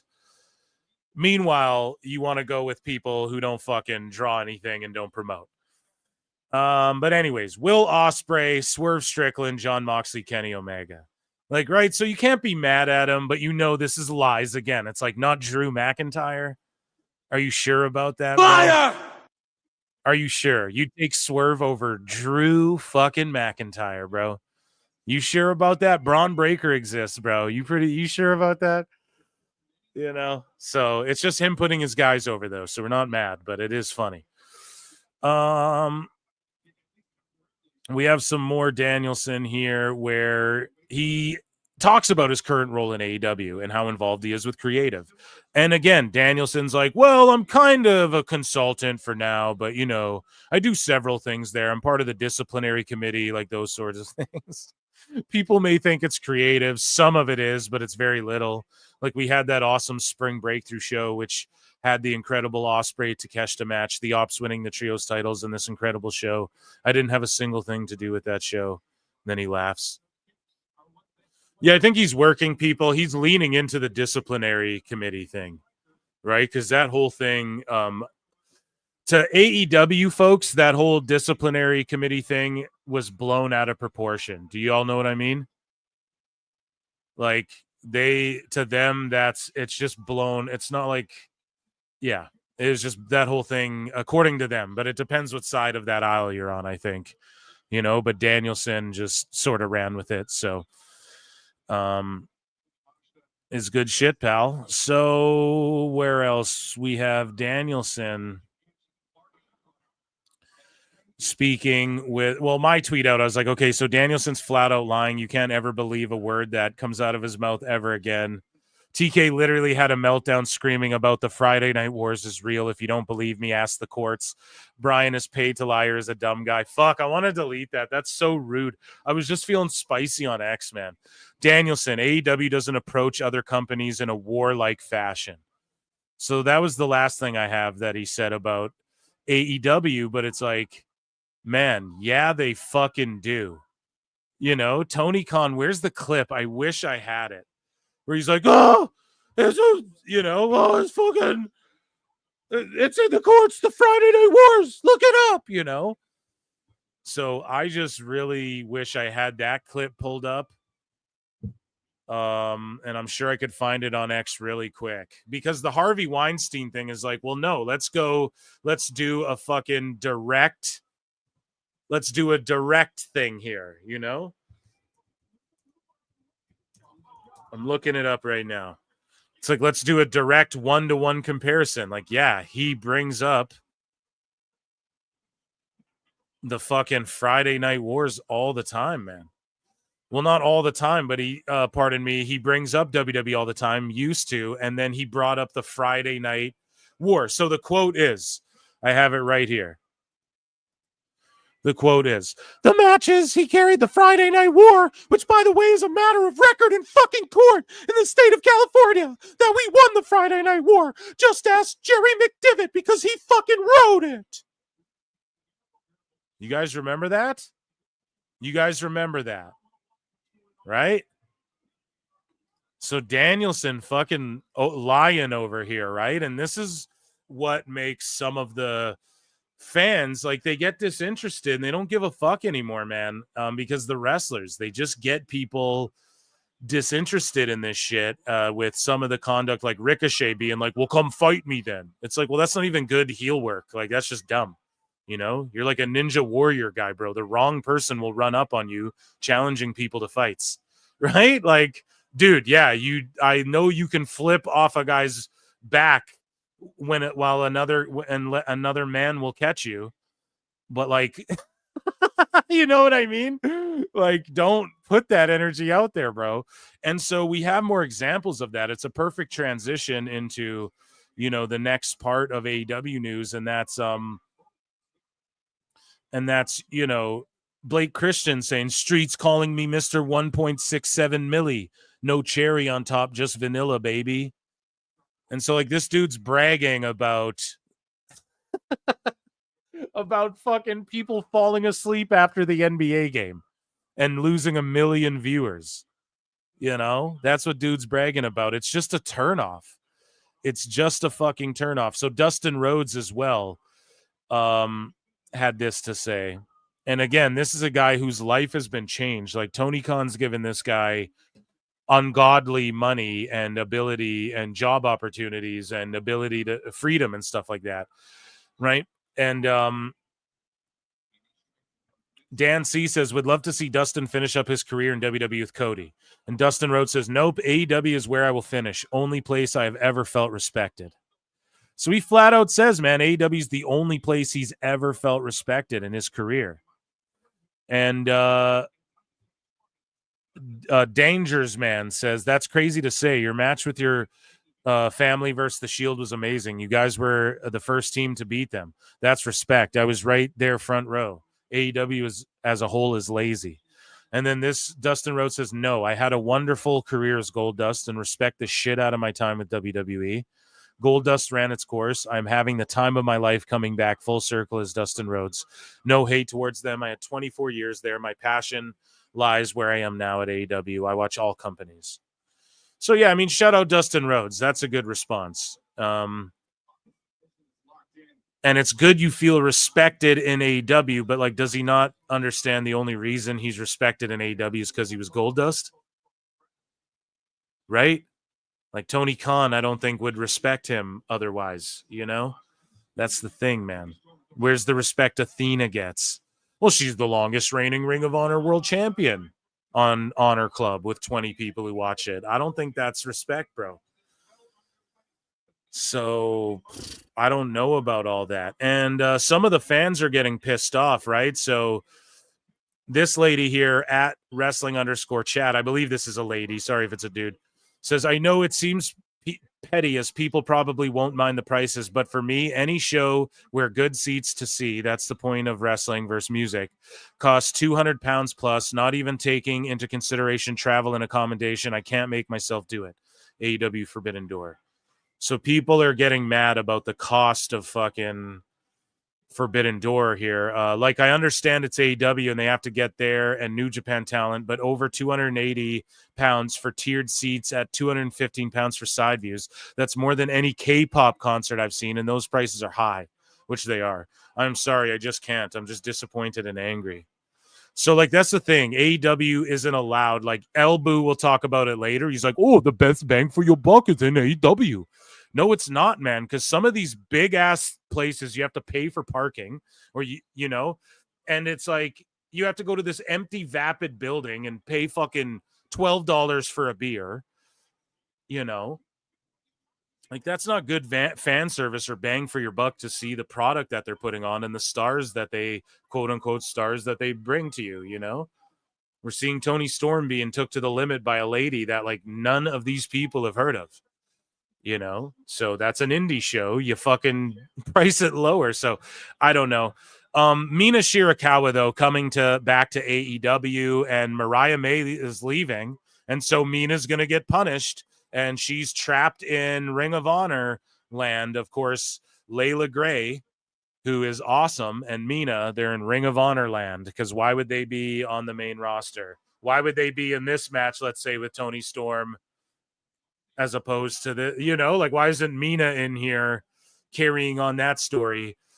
You know, because Mariah May's about to leave. And I think my theory is that Tony Khan's going to bury Mina a little bit, like, just keep her out of sight, out of mind, because she was Mariah May's girl, and Mina made the commitment to AEW already, so hopefully she's not there too long. So as we move along as well, like, you know, King Gao goes, AEW Grand Slam Mexico is completely sold out. There are 0 tickets still available for sale. Insane. Dynamite will be taking place in a sold-out arena, Mexico. And then Wrestle Guru's like, show finna be generational. It's like, man, none of you care about Arena Mexico. None of you watch CMLL. It's generational because CMLL sold it out. For instance, Wrestle Kingdom, they had AEW versus or at the start of the year here, they had AEW versus New Japan, and then the next night they had just New Japan guys, or vice versa. The just New Japan guys outdrew the New Japan versus AEW show. Okay? Period. This guy, MJ from MJ, goes, when education does nothing for you, start an online wrestling community and ask its members to pay you. Yeah. So we move along, though, because Lucha Blog, who's more in touch with this shit. So Axel Mattias goes, here, let's read this. So, Lucha Blog says Ticketmaster no longer lists tickets available for Grand Slam in Mexico. There were less than a dozen floor seats, which I checked last night. We'll see if AEW make the announcement, but I believe they've sold out, right? And then Lucha Blog goes, there's stories to be told about AEW and CMLL here, but there's also a story about Mexican fans begging WWE to run a taping in Mexico. You guys don't get it. WWE's white hot there for about a decade and a half, and WWE opening a door for AEW by just not doing it, dropping the ball. He just pointed out a great point there. Mexico's been begging for TV tapings, like a run even, okay? And now that they bought AAA, we're going to get it, but it's like NXT style, right? They want like Raw and SmackDown tapings, okay? And live shows coming from there. By WWE not doing it, all Lucha Blog is saying, and this guy's tapped in with the Lucha community, okay? He's a great follow. And what he's just pointing out here is that, like, listen, by WWE dropping the ball, AEW likely swooped in and sold this shit out. But he's also not diminishing them.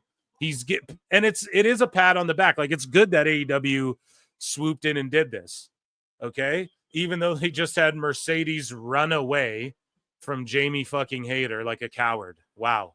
This show sucks. Anyways, this guy, Axel Mattias, says, LOL, WWE goes to Mexico and sells out. If AEW sold out the show, it's thanks to CMLL. If they did it alone, I'd say ticket sales were different. And so Lucha Blogs responds and says, I know the gimmick is WWE good, AEW bad, and this is pointless. There's literally a CMLL show the day before, also with AEW people, and it's nowhere near sold out. AEW versus CMLL has not sold out, okay? The same way AEW versus New Japan didn't sell more fucking tickets than just New Japan guys, okay? The words Grand Slam and Dynamite sold out because it's a TV show, okay? And Mexico's been clamoring for one. And if you mix in some of the stars from there, it's all good. But this guy's just pointing out, like, look, I'm not doing the WWE good, AEW bad thing. But we have to just be objective about the facts. And we have to pat AEW on the back a little bit. And this is why you develop partnerships. And now you get people exposed. I'm not hating on this. I'm actually pumped for this show. Hopefully, we know in Mexico, they'll be able to have a fucking standard ring. You know what I mean? We know they'll have the 18 by 18 or 20 by 20 or whatever the fuck, you know?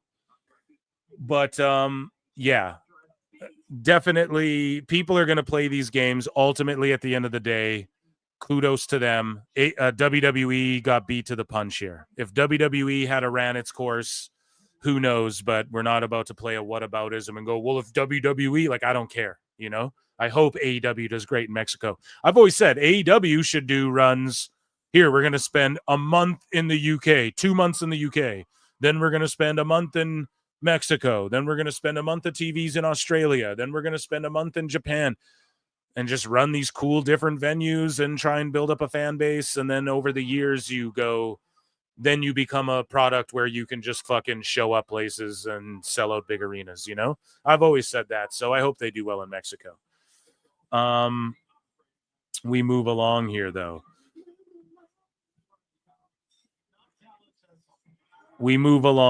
As not all of the bookmarks load correctly. So here, I'll fix that. And I'll check in with chat really quick. Sorry. Let me check in with chat and then we'll continue along as the Hurt Syndicate come out here. Okay, let me check in with chat. So George Capture for 2 says, don't forget, it's Wednesday. Absolutely, dude. It's Wednesday. It's Rusev Day. It's PWT Day. You guys know. F1WGP7 for 5 says, were they hate LGBTQ people rants when they let Hirsch go? Yeah, exactly. If WWE let her go, they'd have said, oh, look, because they tried to pull that with Indy and shit, you know? So they'd have said the same. They'd have said it. If WWE let Layla Hirsch go, they'd be like, oh, letting go of LGB representation and shit. That's why you can't virtue signal like that, because people can never keep up with their own bullshit, right? It's just, I don't look at you differently because you're gay. How about that? I just value you as a human being. Don't be a piece of shit and we're cool, brah, right? Do your goddamn job good. Or Layla Hirsch wasn't drawing in ratings. Don't ghost her, but let her go. I'm okay with that, right? Indy Hartwell, whatever. But don't make it about like shit that doesn't fucking matter, bro. Everybody love everybody. That's the saying here. ELE, right? What's that from again? That's Will Ferrell in the Flint Tropics Semi-Pro. Plenty in Pixel Art for 5 says, can't stick around long, so take your like and I will catch the replay. Thanks, buddy. We avoided Jericho. Unless you guys want it, 200 likes and we'll do Jericho. There's 400 people watching. If you're on X, consider coming over to YouTube. YouTube.com/@ProWrestleTimes. YouTube.com/@ProWrestleClips. If you want to hear me talk about pop culture, YouTube.com/@PhilMarksOut. And check me out on Twitch.tv as well. Pro Wrestle Times, just Pro Wrestle Times everywhere. Appreciate you all. And plenty. And yeah, I might jump on Twitch later tonight again, maybe for an hour or something. I don't know. I created my my lady wrestler and went through my rise a little bit more. But yeah. Give you Jerabloat. Well, let's check the likes. If over on YouTube.com/@ProWrestleClips on the main channel, if you guys get the video up to 200 likes, we'll fucking run a Jericho. What are we at right now? 125, and there's 200 watching on the Clips channel. Okay, so between the Times channel and X, there's another 220 of you. Come over to YouTube and fucking run those likes up, okay? Moving along. Thank you so much. We just have some stuff to get to, and then I'll check in with chat, regular chat too. I promise. Regular chat is just equal, I promise. And members, I see you guys. I'm popping in. I'll do a member stream so members can really hang out. Okay, that'll be during the day, like Thursday, Friday. Okay, one of those days. So what do we have next? Right. So Tony Khan calls this out, like we just watched this match, the All-Star 8-man tag, and he promotes this, he shouts this out. Omega, Briscoe, Speedball, Knight, Okada, Ricochet, Young Bucks, multiple heated rivalries explode on Dynamite. And then this guy, Sir Samuel, is like, this is a man who has rediscovered his fastball. So much going on here character-wise. No, there isn't. A lot of times, so much going on character-wise isn't a good thing either. What happened character-wise in that match? They just had an insane back and forth and nothing came of it. But yeah, so he says that, then Tony Khan responds, in the weeds, Sir Samuel. In the weeds. He's a smoker. He's a joker. He's a midnight toker. Tony Khan, this is great. He gets his Ichi Nissan da. Everybody. Oh my god, so good. But so speaking of in his bag and in the weeds, so we take a look at this Triple H's thoughts post, read the replies to this horse shit. So let's take a look. We'll probably get Don Stevens here, but here's a clip from Dynamite Matthew Jackson. where they have a chicken fight. Right. Now things just breaking down here. And so you read the comments to this, and this dude's like, AEW's an embarrassment and needs to go away.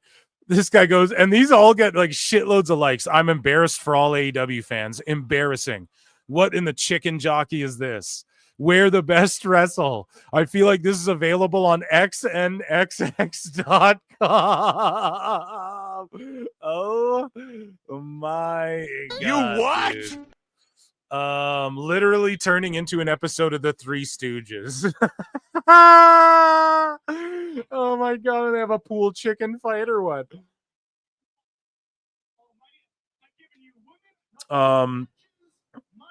Bad creative. AEW is ass. This is complete bullshit. It looks like amateur hour at a local indie promotion, and they let the retarded kids in the ring play. That's not very fair. That's a PWT David Dexter. So stupid. What the fuck is this bullshit? And then one guy, bunch of negative Nancys in the comments. This is so PG era. What the fuck? First off, fuck AEW, but I enjoyed that it made me laugh, but I would have put a twist on it. Should have ended in stereo poison ranas. You fucking mark! It should have ended in poison ranas. Oh shit. Haha, these indie organizations get worse and worse by the year. Remember, kids, this isn't sports entertainment. Apparently it's sports. This guy says this spot is better than anything that happened at Mania 41, and everyone crying in the replies knows it, has me blocked already. This guy's got me pre-blocked. And this is how the bubble paradox happens, right? Because you see clearly everyone is ratioing this, right? Like the general consensus is this is ass, even under AEW's own shit. However, this chill TCU guy, right? He has 25 likes and 4 replies, right? So in his bubble, in his world, but he has 2.1K views, right? So in his world, like, no, he's ratioing. His opinions are just being validated and aren't getting checked, right? Now, I'm not saying don't block utter sickos. Like, there's people with 7 followers. You block them. There's people like AR Gold and shit. Block and mute these people. They are fucking cringe lord goofballs, okay? Yes, block these people. Like, obviously, right? You don't want to give them money. But it's just like, this is how you get in a bubble, though, when you won't allow any other discourse, right? And then you're just validated in your opinion all the time. Don't ever let that fucking happen. Like, protect your peace. But look, I'm pre-blocked. I don't even know who this guy is, you know? So it's like, how he's probably got a babillion people. He's probably got everyone who's like, fuck this. He probably went and blocked everyone. You know, I didn't even comment on this. What am I going to add to what everybody else is already saying? So the Pinfall Prodigy's like, reason 2,993 why I won't take this company seriously. This is so bad. I thought this spot was kind of funny. Seeing how, did you really with your sad face emoji? Seeing how these are the spots promoted. Clearly TK no different than Vince and just book shit for his own kinks. LOL. Exactly. Same criticism as Vince. Spread too thin, booking shit for your own kinks. Why would this be the clip part of the match? You know? So we could keep going on for days. Absolutely insane. Crazy read. We could keep going. That's like an all-nighter, you know? So Lucha Blog chimes in again. He says, Grand Slam tickets are running from $427 to $8,174, including fees. The upper bowl is not on sale yet. These are pesos, by the way. So 8,174 pesos is the highest ticket price in the history of wrestling events at Arena Mexico by a good distance. Higher than any Triple Mania show, though fees may be arguable. So do you guys listen to what Lucha Blog's saying here? It's the most expensive show in the history of Arena Mexico. Like, what now? Supply and demand. If it sells out, great. But what gives Tony Khan the fucking gall to think he can do that to people? The best guys, Tony Khan. And this is proof right here that WWE fucked up. What do you think they'd pay if, Orton was in town and shit like that? You guys know what I'm saying? So that's pretty wild there. In other creative news, Stokely Hathaway is now just called Stokely, and he's with the Living Legend Killers. So FTR just stealing Randy Orton's gimmick. Speaking of Randy, and Stokely's now just called Stokely for some reason.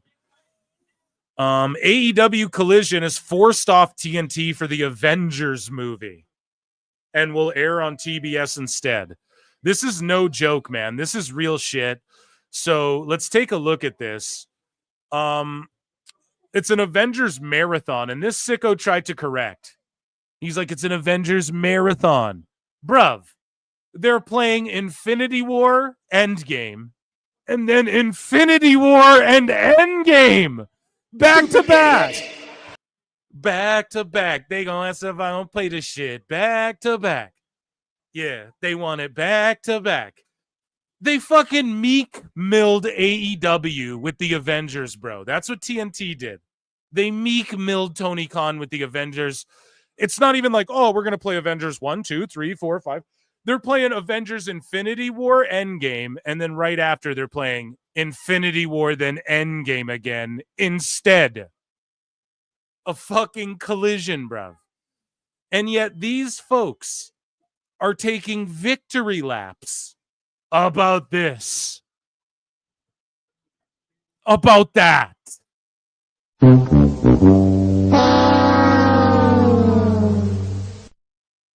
About that. So the game ends. 1.67 million are watching.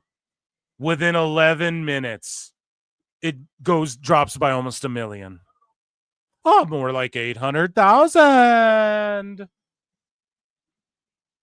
Within the next fucking half an hour. Within the next,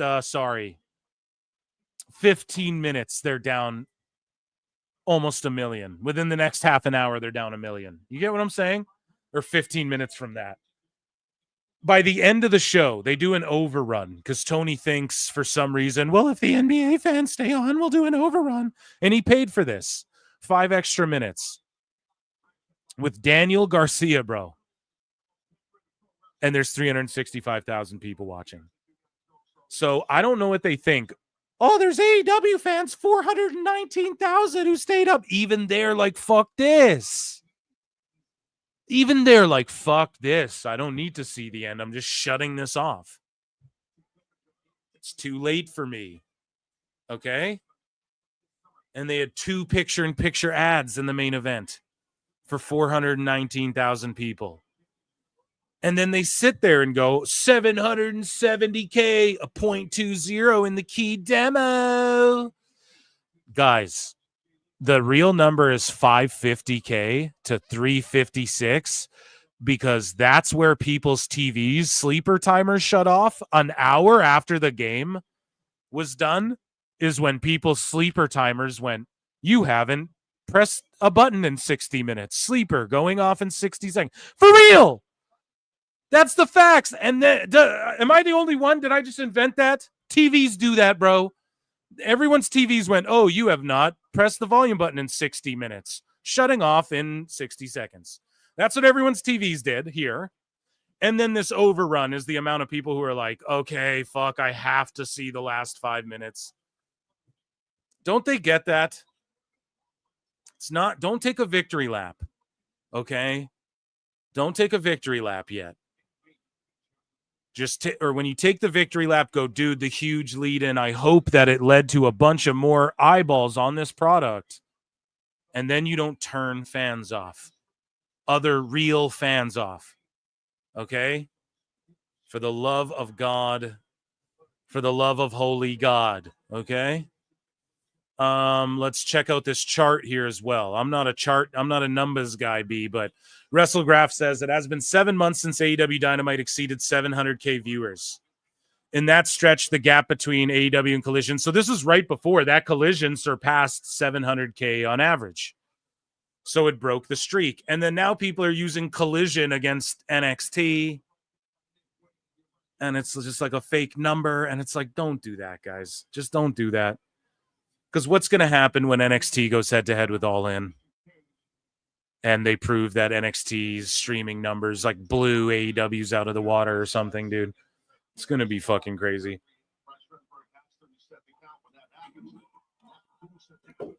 They're not going to know what to do or say.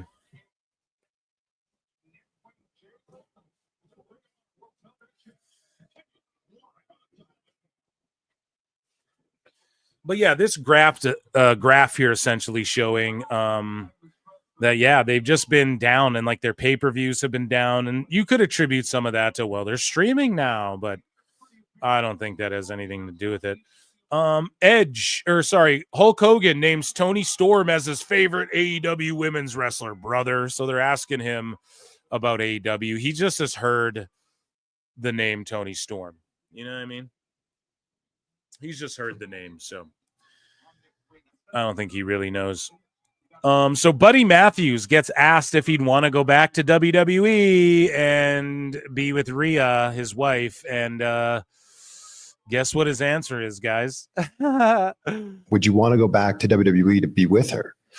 Ooh, I think that's the big question. So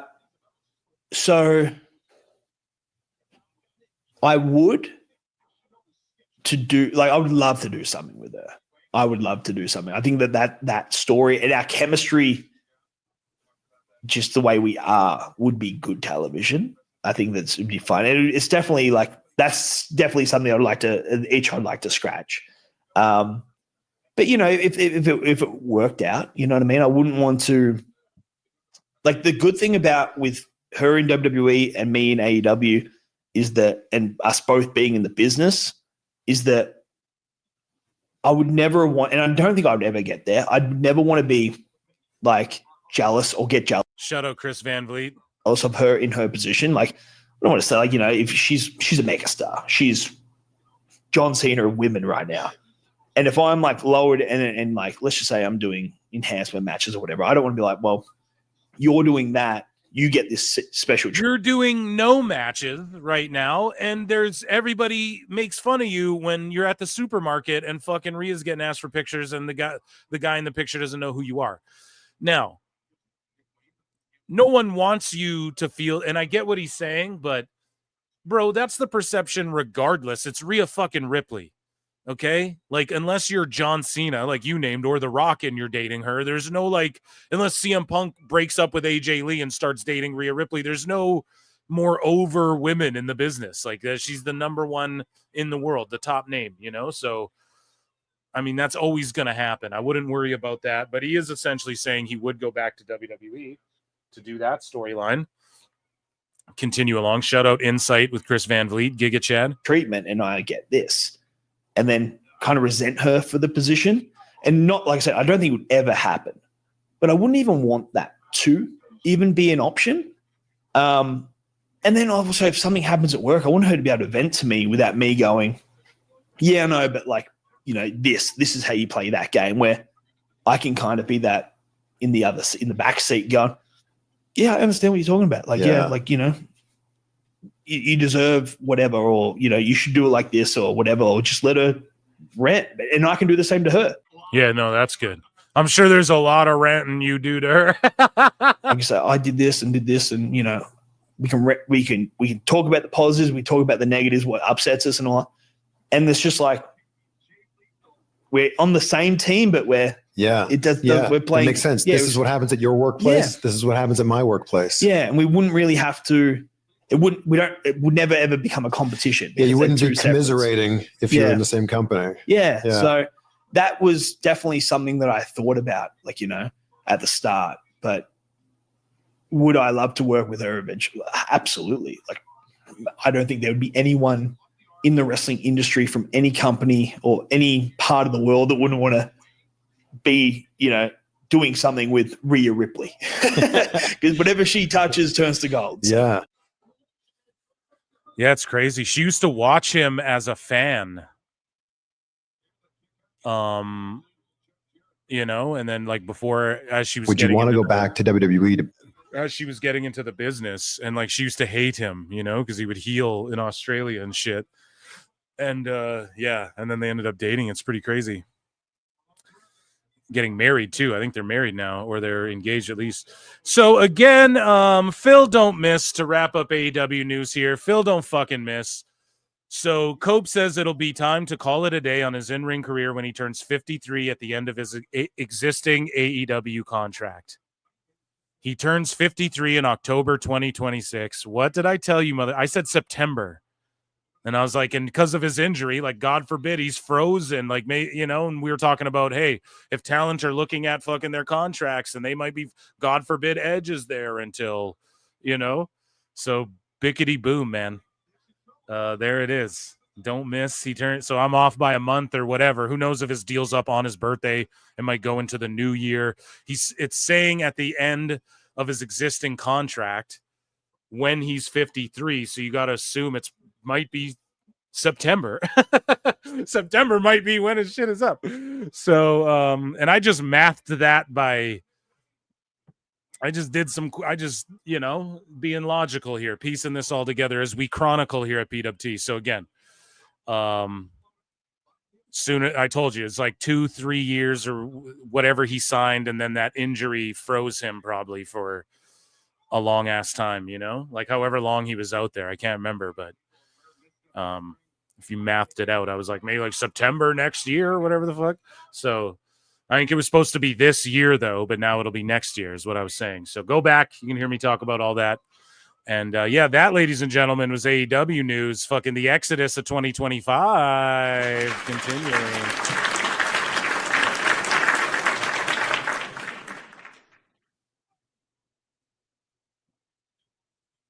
Let me check in with chat here once more again, and then we'll line up. What do we have here? Let me just quickly check what we have in the. I'm just looking in folders quickly. I just want to know what we have. Yeah, we'll do a quick sicko segment before WWE news if you guys want it. If you guys want it. You guys want Jericho now. King Dingaling for 2 says AEW sickos are walking billboards for Schmishmorshman. Yeah, dude, I suppose. I suppose so, man. We are walking Bill. Yeah, I don't know. I'm going to get that off the screen, but let me see. You guys want Jericho? Let me check. I got to check and see what the Clips channel's at. I posted the link all over X. It's at 134. I don't know. We'll see. Youth Gone Mild. Dick Wang sucks. Ooh, yeah, we'll do a sickos here. walking adverts for Dude Wipes, Jerabloat, Phil, what's up, buddy? Like for Jericho, Peanut Buddy Matthews, Nutty Buddy.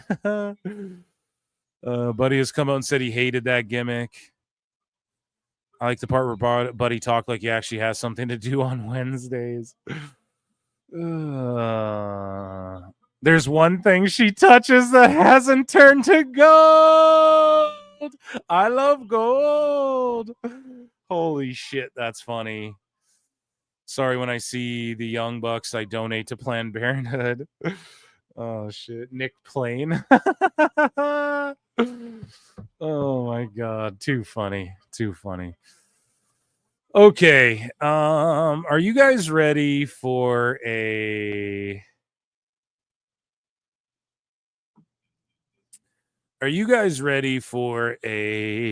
Sicko Sidebar? So Kylie Ray tweeted out, some journalists make money off interviews with us without offering us a dime for our time. And there you go, man. That's a big thing. You know, I don't know. That's a thing as like a creator you deal with behind the scenes, you know. You don't want to set a precedent of that, or like not even a creator, rather, maybe if you're doing journalism or you're trying to interview people. I realize like when I have fun with my interviews and I sort of troll and shit, they're way better than just giving like the standard fucking interview, you know, that every boring interview that everyone does. But yeah, it's like, unless they're down, I don't know. I don't like asking people for shit. I'm not big on that, you know. There's some people you've seen in chat even, right? Who might be a name where you're like, oh wow, this person listens, and it's like, I've never asked them, you know. I assure you, never been explicitly like, hey, will you come on the live show, please? And blah, blah, blah. I promise you. So, yeah, you know, letting shit grow organically, letting people find you. Wrestlers listen. What do you think wrestlers consume? Wrestling content, a lot of them. So they're going to find you on YouTube too if you're good, if you're any good. And yeah, so, but at the same token, don't be afraid to ask people too. If it's like you feel the spot's there, and if they're open to it, sweet. And if they ask you for money, you can't be offended by that also. Because there's some people who are just like blah blah. It's like, well, you don't have to do it. They're just telling you what their rate is, bro. Like people value their time differently, you know. So yeah, but she did delete this, but I mean, nothing she said is a lie here, you know. Especially when you're trying to get a scoop. Like you're a news hound, you have them on, you're trying to get a scoop out of them, right? Instead of maybe like create a moment or do something fun. So especially when that's the case, I could see a wrestler tweeting something like this out, but I don't get why she deleted it at all. But Eric Cannon's like, I understand why she deleted this, but she's right. Exactly. People reach out to talent incessantly asking to do interviews. You got to remember, man, people get asked all day, every day. A podcast, a video, etc. And if we decline or ask to be paid for our time, we're the bad guy. Yeah, you can't like flip up energy. Just because they're like, oh, well, we'll our rate's this. You can't flip up energy. You know, I've had people say that to me too, where it's like, okay, well, you know, you just talk about, well, listen, I value my platform this way, so I think my platform's worth more than that. So, you know, that if you're in that position, if you're not, maybe, and you're just starting out, maybe you want to pay to get a little bit of exposure. There's nothing wrong with that. It's fucking marketing, bro. People take out ads for, you know, so everyone has their own approach, right? But from the wrestler side, you got to get it from there. You have to understand it from their side because there's plenty of wrestlers who don't want money. Okay. I'd say more than not. More of them, if they just fuck with you, they'll just fuck with you, than actually want money for their time. But if they don't know you at all, then they're going to want money, you know, especially in that circumstance, especially if they know you're just digging for a scoop. Anyways, random websites, podcast fans, etc. You buy a ticket to the show, but when the show ends, you ask for more. We are not allowed to do the same. People have boundaries. Shouldn't be a problem. Yeah, I think Eric Cannon's like an indie guy as well. So, yeah. Shout him out, I guess, for that hot take. which I agree with. So this gentleman here had a very bad take on the Joe Hendry thing. And Rabid Wolverines LC Killer 17, who we see in the chat all the time, asked me to take a look at this. I quote tweeted it, gave my thoughts. This is a very bad take on the Joe Hendry stuff, but I'm not shitting on Randy Wentworth. It's just we're off in the weeds, as Tony Khan would say. But this is a cool little sicko video, cool little theory, but I'll rebut it here in a second. Joe Hendry is ruining TNA wrestling, and it's all because he's selfish. They're doing the biggest houses ever, and he's not selfish because he'll lose to Orton, and then he'll show up and put on a match with whoever they put in front of him, go in the main event slot. So debunked. Hendry is once again making waves because he was revealed to be Randy Orton's opponent at WrestleMania. And you'd think it'd be great for TNA to have their champion They're doing bigger houses, man. TNA's hot again. Appear on such a grand stage, but it's not.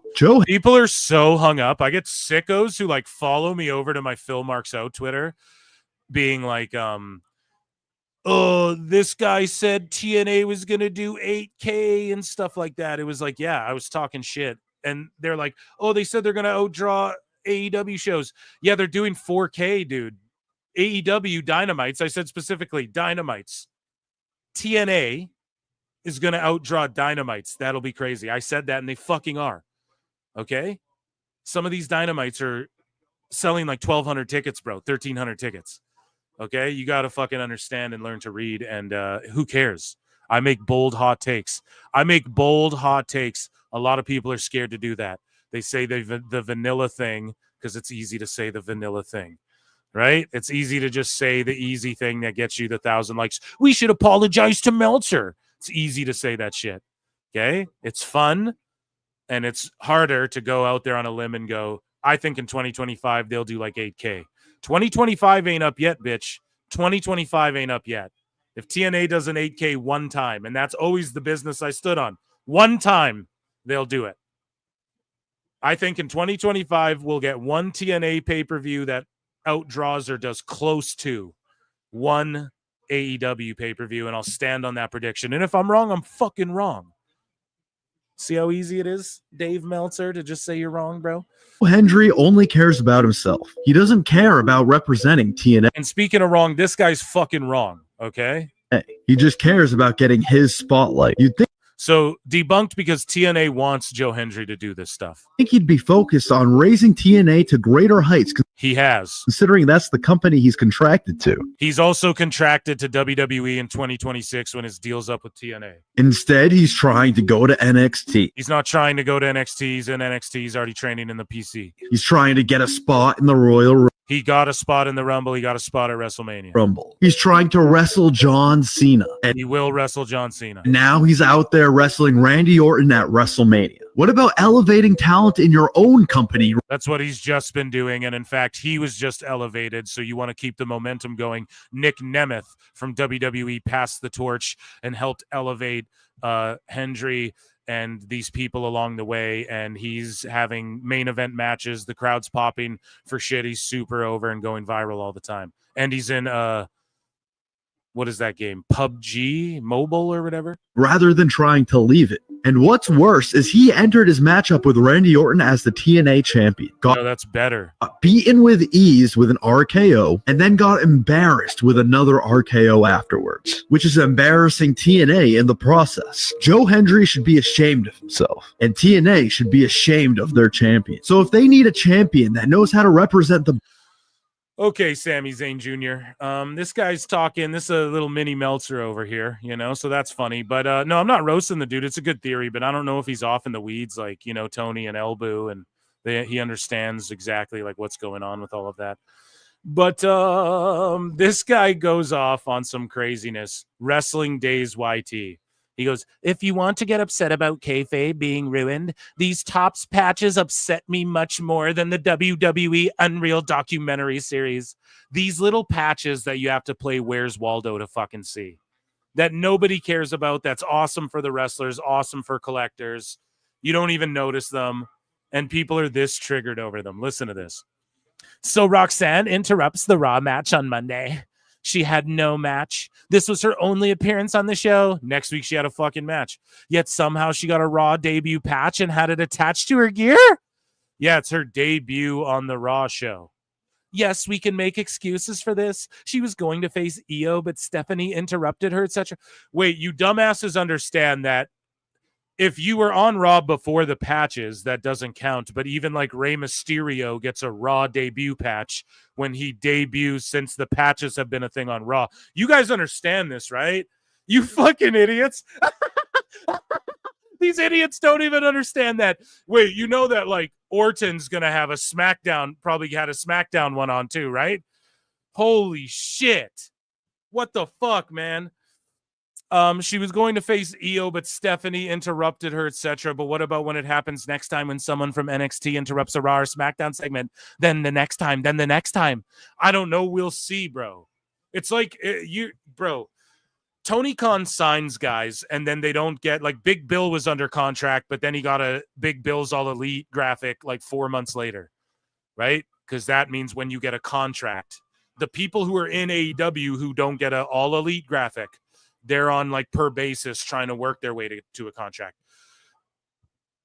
Why don't you keep the same energy with that graphic then? That's tweeted out. You know what I mean? Like, and again, it's a whataboutism, but you know if I click on this guy's shit, he doesn't care about, he wouldn't keep the same energy with a 1-to-1. Like, I just gave you a 1-to-1 comparison, okay?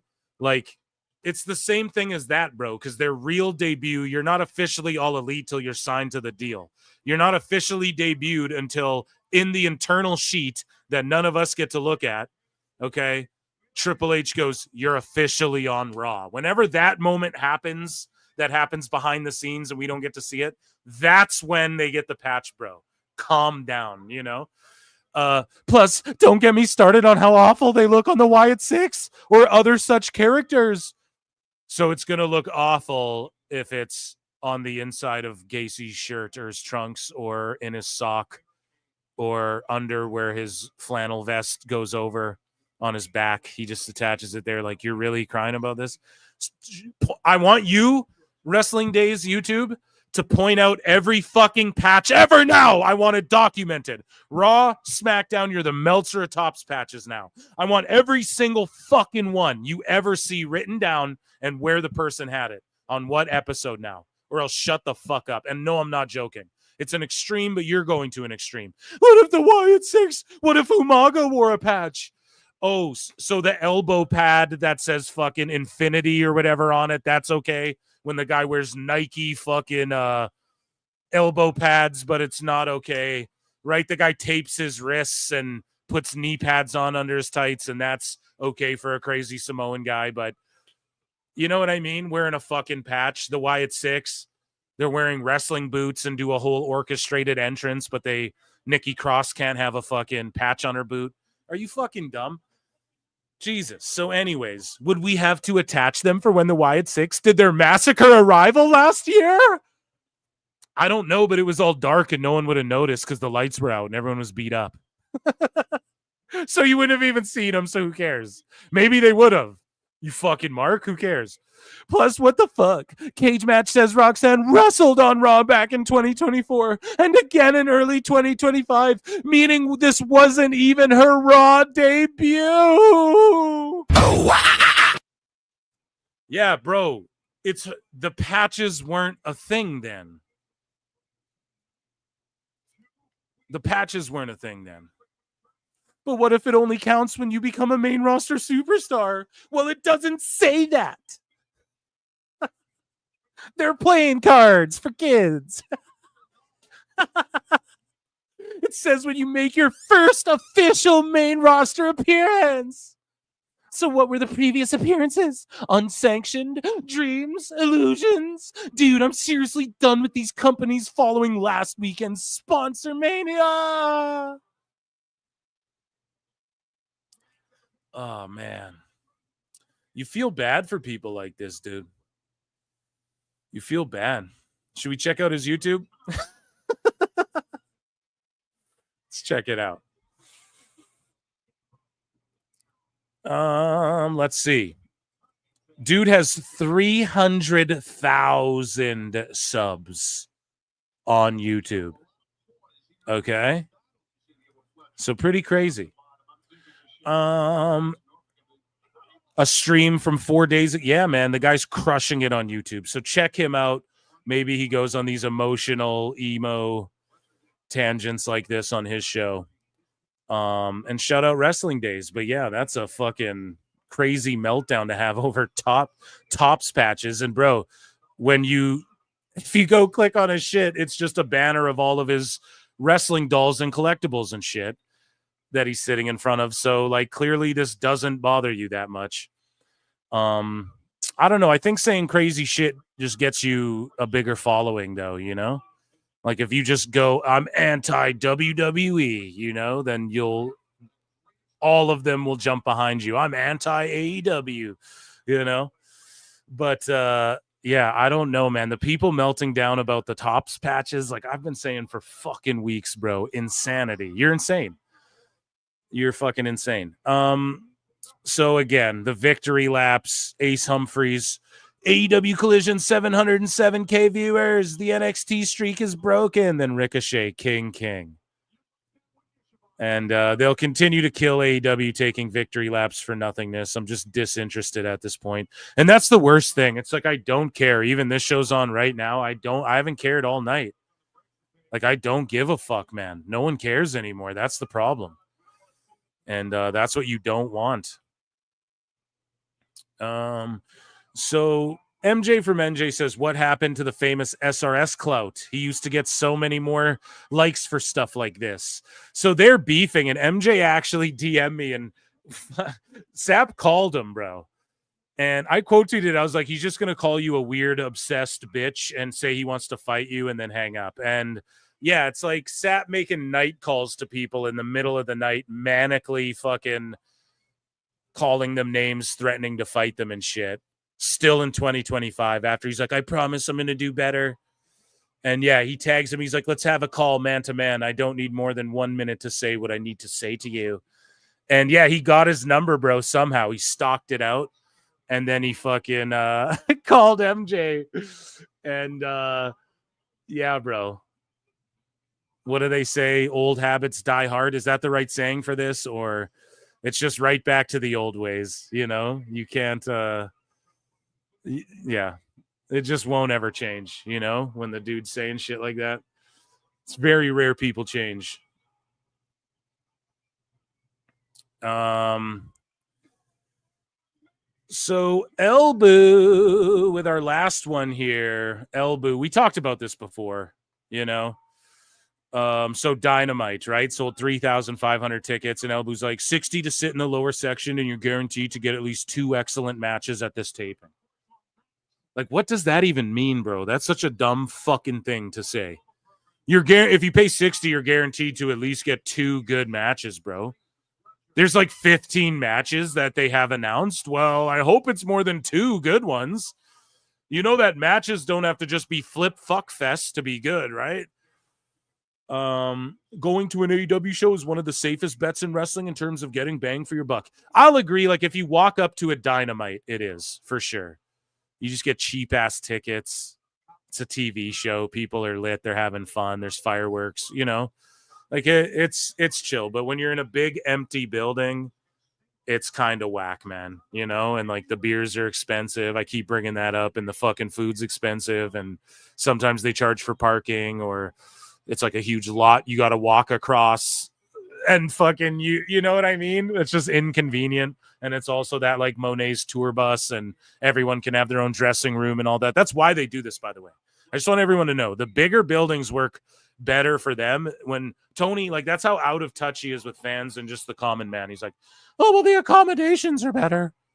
It's like, yeah, for sure it is. When you have people who get their own drivers, and everybody has rides picking them up, and you have your own fucking dressing rooms and shit for certain talent, yeah, it is a lot better, you know. The collisions at the esports arenas, well, fucking holograms on that show, so they don't really got to worry about any of that. But I mean, hey, I just threw elbow in this. I mean, that's not a terrible fucking take there or anything, but I just threw him in there because he's a fool. And that, ladies and gentlemen, was Sicko. Let me check in with chat. And then we got WWE news and then some Meltzer, dude. Some Meltzy, some WWE news. What an amazing show. Are you having fun tonight, chat? Let me know if you're over on X. Come on over, baby. Come on over to YouTube. And yeah, thank you all so much for being here. Round of applause. I'm having a great time. I'm thoroughly sports entertained. Dennis King has become a new member. Acknowledge me. Thanks, buddy. You guys can become a member for 99 cents. Super chats are welcome. Check out my Patreon. If you just want to support what I do, hit like, watch the videos. You know, that supports what I do too. And yeah, or you can gift a membership. That's a pretty cool thing to do too. And yeah, this chat has been way more fun than Dynamite. It always is. This is the goated chat. Chris McCarty, the baby arm I dropped in the toilet could book better than Tony Khan. Woo, ooh, wah, elbow. Yeah, I said it by accident. More like he bangs the Bucks. Only good thing on AEW is MJF MVP and Hurt Syndicate. Yeah, I agree, but I'm just disinterested. I don't care. Like this overall show, like even this Fletcher Hangman match, they don't care because it's going too long. This doesn't do anything for anybody. They don't understand that these matches don't do things for anybody. They used to go viral in 2010 because we didn't see them every week. Okay. Anyways, well, I've been watching for 2 hours and I didn't get 2 excellent matches. Elbu is a backup Hangman. They don't have to be flip fuck fests. Are you sure about that? 30% of the matches will be good. If you go to an AEW show, it's guaranteed that they're about 30% of the matches will be bangers, Brian.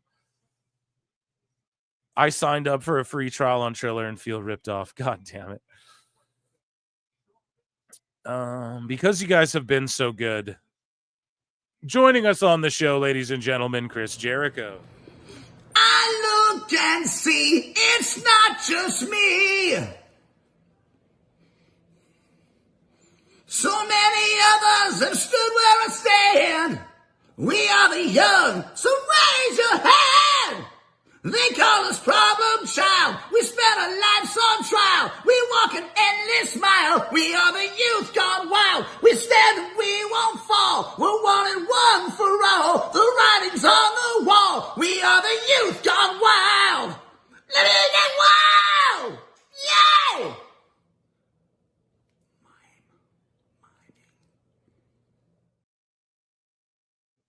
Some of you guys begged for it. I had to do it. At least play Jericho with the music. Okay. Who's ready for some WWE news?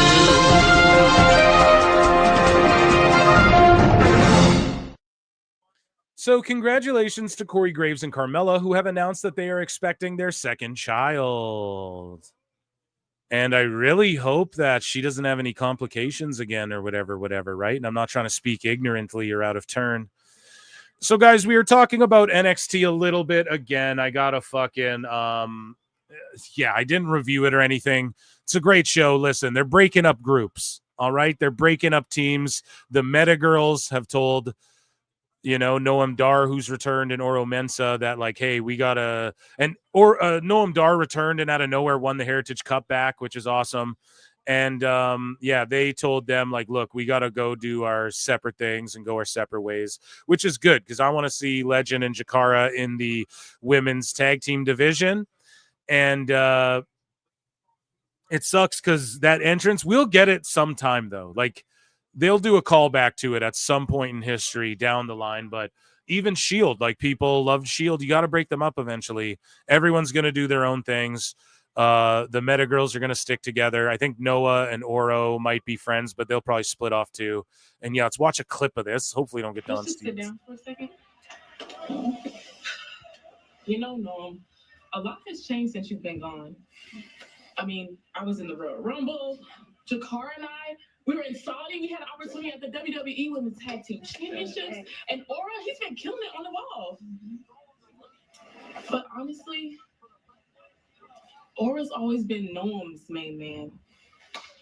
It's time for Ora to be Ora's main man on Evolve. Yeah. And So he's doing shit on Evolve. Jackson, my sister, it's time for you to be about your action. And me? Oh, so are they splitting these two ladies up? Fuck, man. They should have been world tag champions. They need to see. I didn't catch this. They have fucked up that women's tag division. Oh my God, bro. What are they doing? Exactly. No pop. What are they doing, bro? I can't stand it, man. People are like, Triple H loves tag teams. Well, you don't love women's fucking tag teams, that's for sure. It's time for me to lash out and do my thing. No, it's really not. These two should come to the main roster, win the women's tag titles, and have the longest singular reign with them of all time, then split up and do their own shit. But the draft's coming up, guys, so we're going to see this new wave of NXT talent. Why? Because Phil don't fucking miss, and I've been telling you guys, even people like Naomi, she's going, well, I might just be done right away. A lot of people, even people you don't expect, probably done sooner than you think. Okay? I get it. Wrestlers could wrestle till they're 45 and shit, but yeah, but can they, and do people want to see that, and can they really for all that fucking time? You know? Look at Randy Orton. Look at, like, okay, they can go till 50 or 55 now. But it's like, is Cody Rhodes supposed to be on top until he's 55? I don't know, man. You know, people take better care of themselves, but it doesn't mean, look at Kenny Omega. It doesn't mean people can just slam their bodies around, you know, until they're 45. That doesn't work, bro. You know? So we're going to see a lot more of these main roster call-ups stay main roster call-ups too. Lash, you're right. What made this group special is they always took care of our individual needs. And if it means that we need to go our separate ways to be the stars that we know we are, then that's a move. 5, 6, 7, 8. Last time. Yeah, so good for them. Also, Trick Williams jumped, which I thought I had bookmarked, but Trick Williams jumped and attacked Joe Hendry at TNA as well. We might already covered it on the show. Here's Sol Ruka talking to Bully Ray on Busted Open After Dark while discussing what it meant to her to win the NXT Women's North American Championship. In your first major championship here in NXT. Winning it. Honestly, the scariest part of a ladder match was grabbing the title. I was completely fine, like, doing my stuff. And then, like, when it got time to, like, grab it, I was like, I have to let go of both hands to grab this title. And I was terrified. I was like, oh no, I hope it don't fall. I hope it don't fall. But I grabbed it, and, like, I feel like in the moment, like, you try and soak it in, but you're still so in the mindset of just, like, I have to be on right now. And once I got to the back, like, emotional, all that stuff, and then, like, watching the video back and, like, seeing the crowd stand up, I was just like, oh my God, I'm crying. And, like, it was crazy. That match went 7 million years. Fletcher gained nothing from it. And what happens when Hangman's too old to do front flips? Does he just lariat people? Like, this is what people got to think about with the fucking moves they do and their move sets and shit, you know? And I still feel like whenever I, like, talk about it or watch it, I still, like, get pretty emotional about it because I don't want to cry. The first one was right after my injury, and that was just a really, really hard time for me. And I will say that I think that my injury was probably one of the best things that's happened to me thus far in terms of, like, my career and my development. But yeah, that was, like, my first, like, major match back. That was, like, my in terms of, like, my career and to me, it was probably one of the best things that's happened. See, I wanted to bring back to show you guys. She said that her injury was one of the best things to happen to her. And this is what I tell people a lot. I've said it on this show a lot of times. Sometimes these injuries come, like, they're blessings in disguise, right? Ilya Dragunov, where does he fit in to the main roster? He showed up from NXT. He was just kind of bland and whack. Let's be honest. He was kind of whack. He was just, like, giving people advice and shit backstage. Like, he's it's like, bro, you just got here, you know? He got injured. Unfortunate. I don't want anyone to get injured, but he's going to come back in the best shape of his life, and he's going to have a role now. Maybe he's the new guy in the Rollins faction. Oh, shit. Oh, shit. Oh, my God. Rollins Breaker and Dragunov and Heyman. Evolution is a mystery. And Dragunov comes out wearing suits like Breaker did and shit. And him and Breaker come out and just beat the piss out of people. That's what I'm saying, guys. So him getting injured was a blessing in disguise. Triple H getting injured and coming back, and then at WrestleMania 18, he's in there for the Undisputed Championship, right? That was a blessing in disguise. John Cena getting hurt and popping up at that Rumble. Again, that's another moment. So yeah, just listen to how she says that. It's one of the best things that happened for her. Major match back, and I did really want to win. Like, I'm not gonna lie, just because I just thought it would have been such a cool moment to come back and win this title after being gone for 9 months. But I think in hindsight now, I'm so happy of how it played out, because winning it at Stand Deliver is just it's crazy. Yeah, she gets really emotional there. Moving along. So here is the first trailer from Karrion Kross. Watch the official trailer now. Get ready. So this is like a documentary about him, I guess, and his. I don't know if this is like a kayfabe doc or what, like a mockumentary, but like serious or whatever. Let's take a look. Where does Kevin go from here?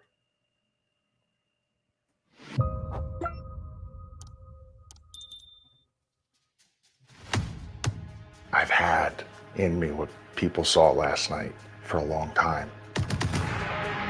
You want a viral moment? There's only so much paint in the can that you're allowed to paint with. Because there's two masters to serve. Guy with the suit and tie in the truck, go fuck yourself. And you're neither of them. What's lying beneath is a beast that's been dormant. And this is going to be the thing to wake him up.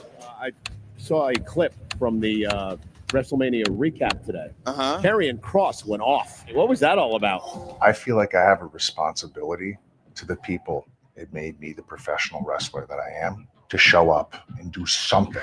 Do something. I'm willing to put it all on the line. A sheep has left the fold, hoofbeats go trotting, trotting up to heaven bold. At the gates a knocking, knocking, sheep and wolfish clothes. Only jaws are dropping up in heaven's old. Plant my hooves, my hooks, my books.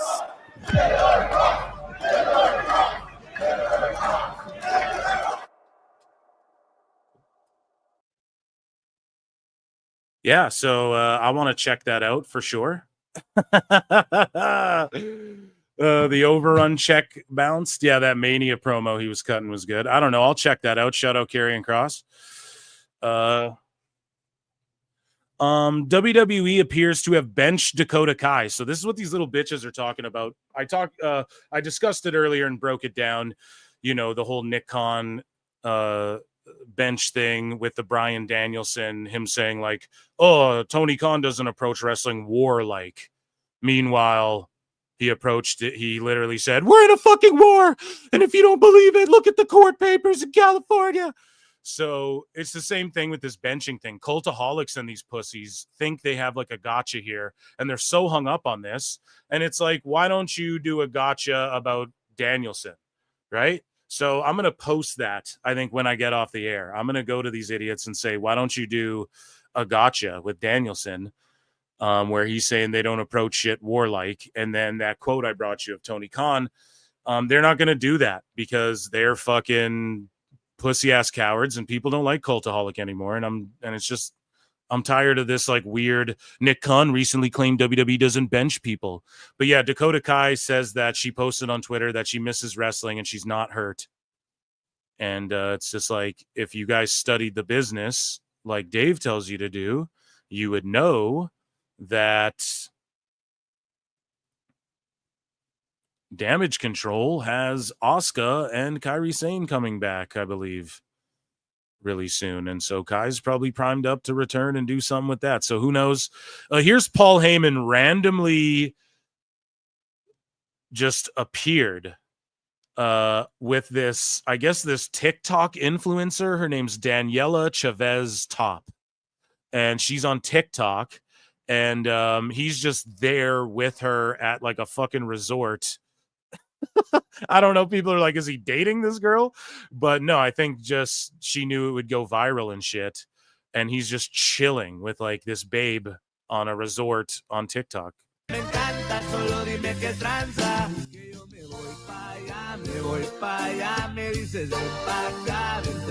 have no idea who this lady is, by the way, but I guess she's like an influencer or something, like a TikTok model, which I guess that's a thing too.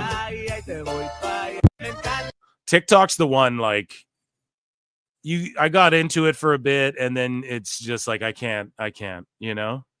It's literal brain rot. Or yeah, maybe they're in Florida or something there, who knows. NXT Women's Champion Stephanie Vacker recently reached 1 million followers on Instagram. Gives her the second most followed woman currently on the NXT roster. For comparison here, the approximate top 10 most followed current WWE stars. Logan Paul, man, has 27.4 million. John Cena, 21.2 million. That's insane. They don't put The Rock on here, but he has like 400 million followers or some shit, doesn't he? Roman Reigns, around 10 million. Randy Orton, around 7. Alexa Bliss, 6. Rhea Ripley, 5.6. Becky Lynch, 5.5. Damn, Ripley more than the man. Mysterio, 4.9. Rollins, 4.8. Balor, 4.8. Steph, though, reached 1 million on IG, and damn, dude, the second lady in NXT to fucking do that. Awesome for her. She's a star, dude. When I make videos about her, the shit pops off, you know? So I know firsthand. CM Punk talks to Deadline about him and Dave Bautista. He says, me and Bautista are trying to do a rom-com, maybe not together, but it's a race. He really wants to do one, and I really want to do one. Dave and I are two emotional bitches. We would absolutely kill that genre, guaranteed. Him especially. I'm dying to work with him. What if we were romantically involved? Who's not going to pay to see that? Yeah, I don't know. If you guys have seen Punk's horror movie, y'all should let me know what you think. I liked it. Like, it's not bad, you know, and the story's not bad. He's not like the best actor ever, but he carries it. Like, he's good enough to be in the role. He's good on heels. He's really good on heels because he's just playing a carny fuck, and that's what wrestlers are. And but at the same token, yeah, who knows? I think Batista would be good in a rom-com. If they made Punk like, yeah, I don't know. There's a way to do it where Punk is like losing out on a girl because Batista's like swerving on her and shit, you know? And then they have to like fight to get her back or whatever. I don't know. There's something like that there for sure. Tommy Dreamer says Pat McAfee's WWE Raw promo is in the top 20 promos of all time. I'd really have to make a list of 20. I'm not gonna sit here and make a list. You just made the list. But yeah, I don't know, dude. I can't think. I could think of a bunch more probably if I sat down and thought about it, but it is up there. It's a really good one. I'll say that sounds about right. I'll trust Tommy's fucking I'll trust what Tommy has to say. You know what I mean? Let me see here. So multiple talents discovered their scrapped WrestleMania 41 plans through the WWE Unreal trailer. Okay, so how? What does the trailer stooge that none of us saw? That's what I don't know. I'd have to watch it again, I guess. So Friday Night SmackDown, tickets distributed 6,400. And this is fucking, this is in 2 days. Yeah, sorry. This is SmackDown this Friday. And this was last updated 12 days ago. And, yeah, 6,467 tickets. I think they'll hit the 8,000 since the 12 days ago. I'm sure if there's a more recent update, they're at the 8,000. But yeah, this setup's only for 8,607, and they're not even selling it out. And this is at the Wells Fargo in Des Moines. And yeah, the last time Raw was there, they did 6,600 and some. So they're doing about like the same numbers. They'll at least do that or beat that number, which is a pat on the back for sure. You're beating your numbers the last time you were there. But yeah, I wonder if this price gouging catches up with them. It will, and then they'll lower the prices, and then, you know, people will be happy. Like, same with them saying, oh, we're halting the house tour loops and shit. They'll bring them back to some degree, you know. They'll bring them back again once it might be in a decade, but they'll see value. It's a company, man. It's a TV show. Things are going to change with the times. And yeah, I don't know if this is indicative of anything, though, because the last time they were there was in 2 years ago, and they drew 6,600, and they're still beating that there. So it's not an L, but definitely you see a lot of people chirping about it. CM Punk says, I have pre-existing relationships and projects I work on that are grandfathered into my WWE contract, of course. He says, typically I do Monday Night Raw live on Netflix every week, but if I need to dip out for 2 weeks or to shoot an independent film, I can always do that. We're trying to petition Netflix to do a 3rd season of Heels. Netflix, do a 3rd fucking season of Heels, please. Please. I have 2 projects coming down the line that I'm very excited about. One is the TV show Revival that will air on Sci-Fi, and a really, really fun movie called Night Patrol, written and directed by Ryan Prowse. So yeah, Punk doing the damn thing. Kevin Nash, he had this to say. He says he explained why Rock missed WrestleMania, shutting down rumors that it was simply a creative choice. According to Nash, The Rock was unable to appear because he was filming a Martin Scorsese movie. And the production team wasn't willing to risk an injury. It's not filming yet, okay? And that's the problem with it, is that it's not filming yet. So you have to think, the live action Moana, he's got to do press for. The Mark Kerr thing, he's got to do press for. And it won't be big. The Mark Kerr thing's not like a big Hollywood press thing, but it's The Rock, so he's going to put everything into it. And then the Scorsese film it's going to film. That'll take a year at least, and then a year of editing promo before we see it probably. So a year of filming, so we'll get like some time off, and then we'll get him having to do promo, right? And then in that time off, you have to imagine that he's got other shit lined up, right? And in all of that, there's Moana promotion and this Smashing Machine movie promotion. So we're not getting The Rock, bro. And it hasn't filmed. I think they started pre-production. Rock's been in Hawaii, maybe screen tests and shit, who knows. But yeah, Rock couldn't show up because he was filming the Scorsese film. The last time Rock showed up before Hercules, he tore his pelvis bone and cost production $10 million. Yeah, and Scorsese's got shit just with like actors. Like you can't even like ride horseback or whatever. Like they don't want you. He doesn't want you getting injured and fucking up his movie once it goes into production, you know? Scorsese was not going to let him. Nash added whether the movie was filming or in pre-production. There's no way the studio would allow. He added that whether the movie was in filming or pre-production. Yeah, no, exactly. That doesn't matter. If it's in pre-production, you ain't doing shit. Okay?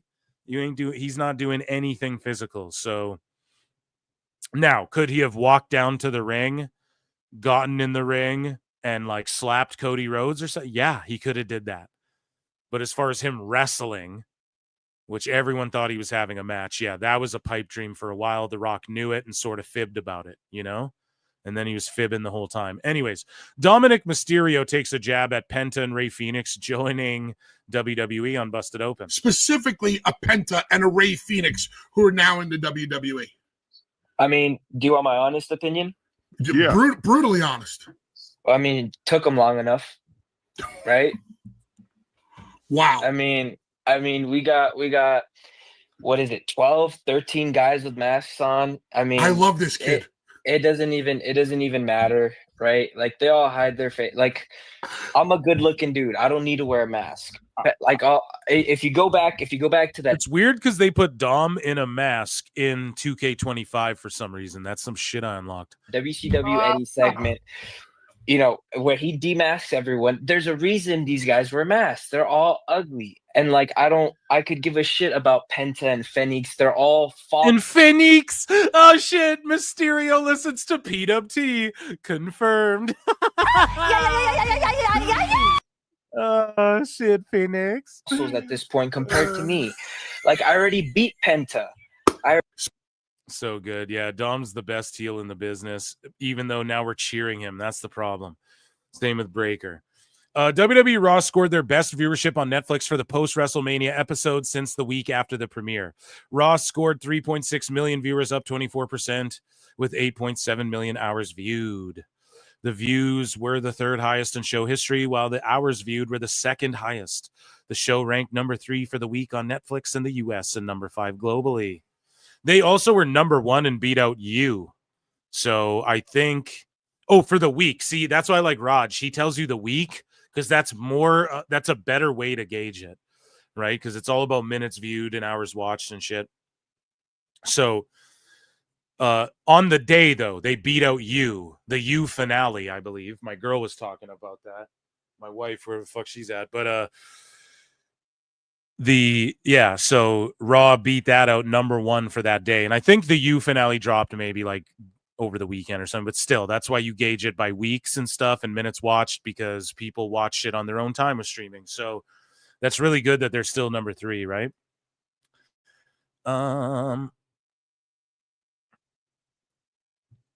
Let's see here. Here's Paul Heyman again. I'm a Paul Heyman girl with this fucking baddie from wherever.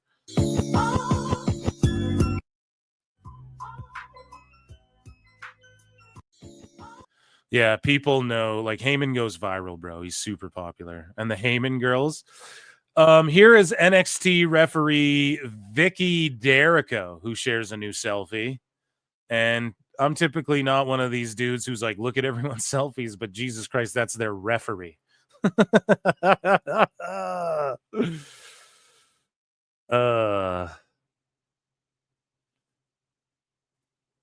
So moving along. Stone Cold reveres that he was low-key annoyed. So he was on the Ariel Helwani show. I implore you all to check out the full interview. It's like an hour long, I think 45 minutes.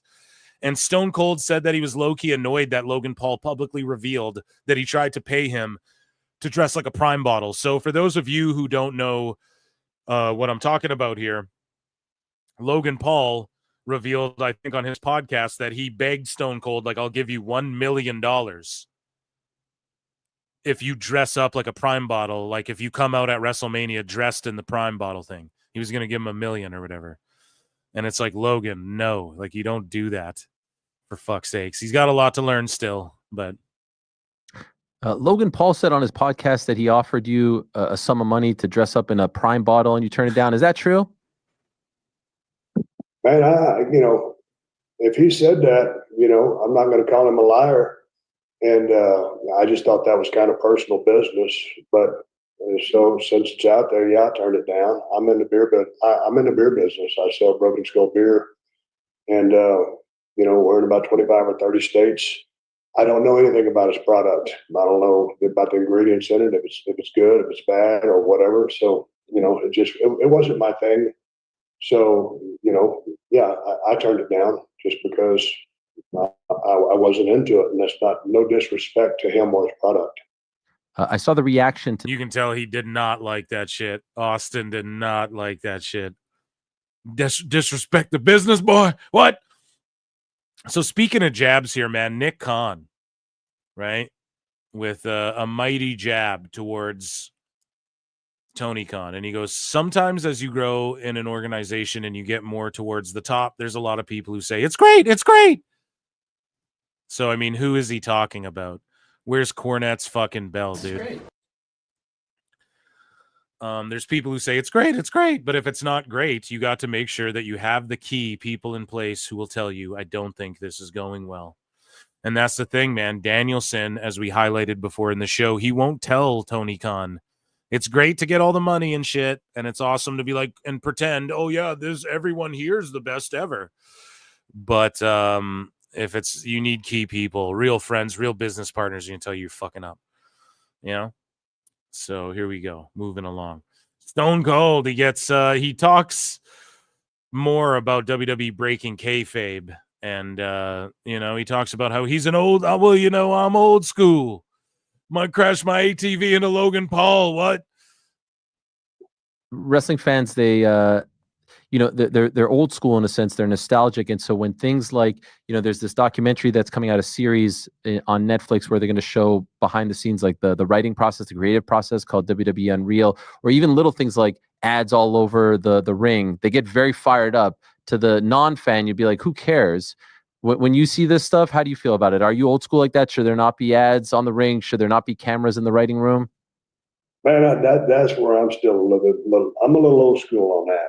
And, you know, it's just like, I'm a big Magic fan, but, you know, if Harry Houdini. God damn it, when David Copperfield made the Statue of Liberty disappear, tell me how I make the goddamn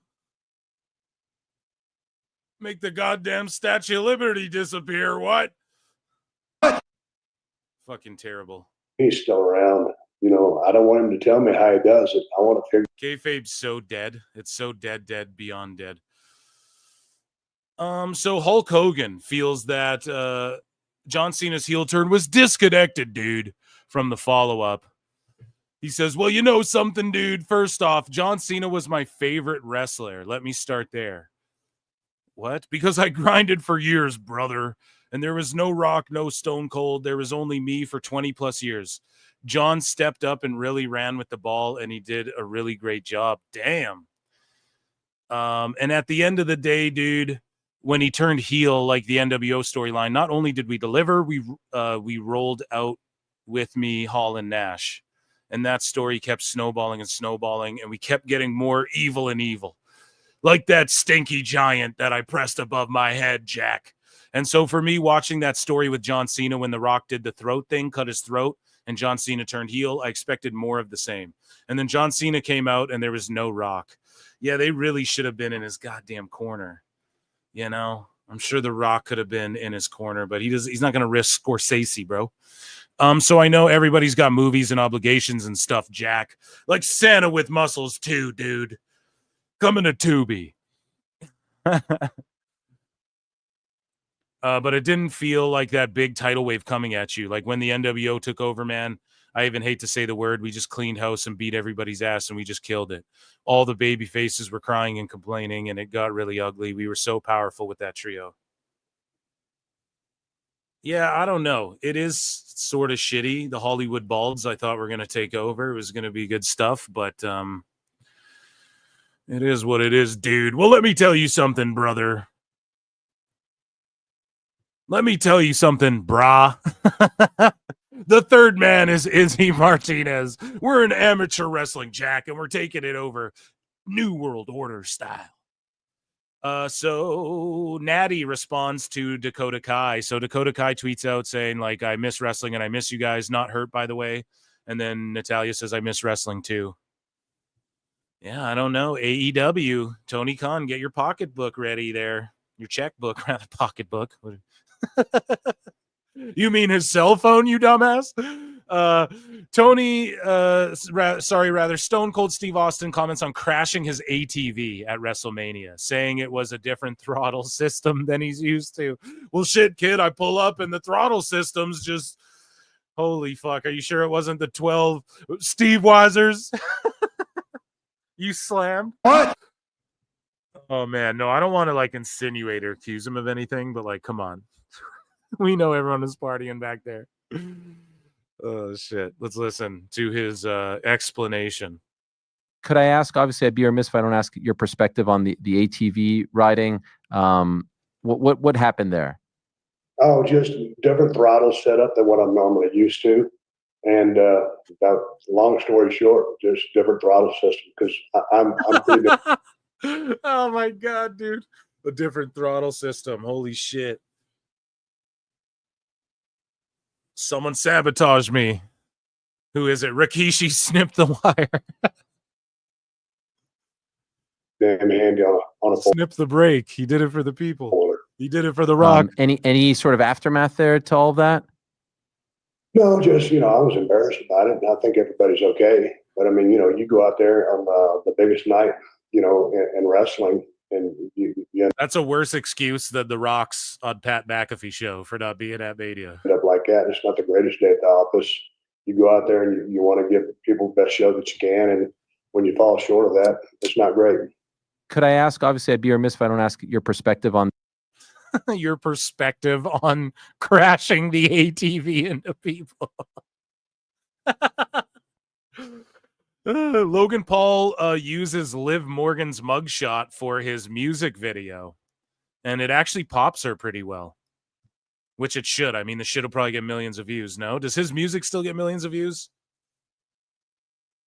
He's real bad at fucking rapping. And then his he tried to do pop music too, but he realized, like, I'm pretty sure he went to Sweden and everything, but they pretty much he learned quickly, like, you can't just make pop music. It's fucking hard. It's like, you know, I know people think that,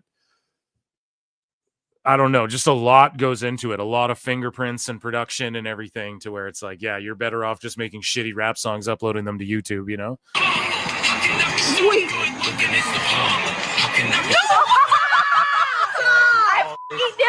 What?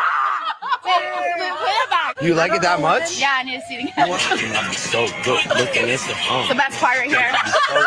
It's still home. I cannot do all. That is pretty funny, though. So Zelina Vega says Aleister Black was so ready to return to WWE.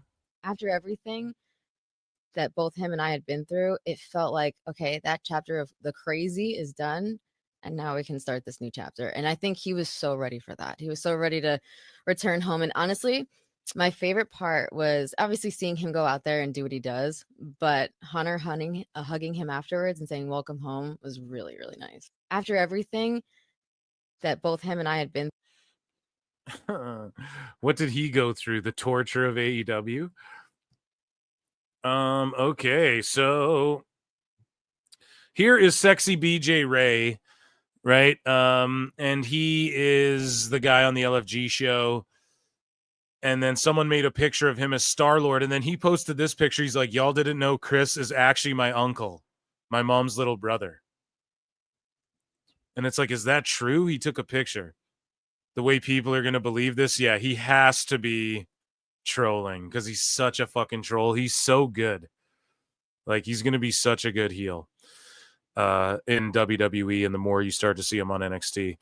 Ladies and gentlemen, it is time for Ren's Day. Of course, it is Ren's Day. It is Rusev Day, but it is also Ren's Day here. So let's check in. Happy Ren's Day with our girl, Ren Sinclair.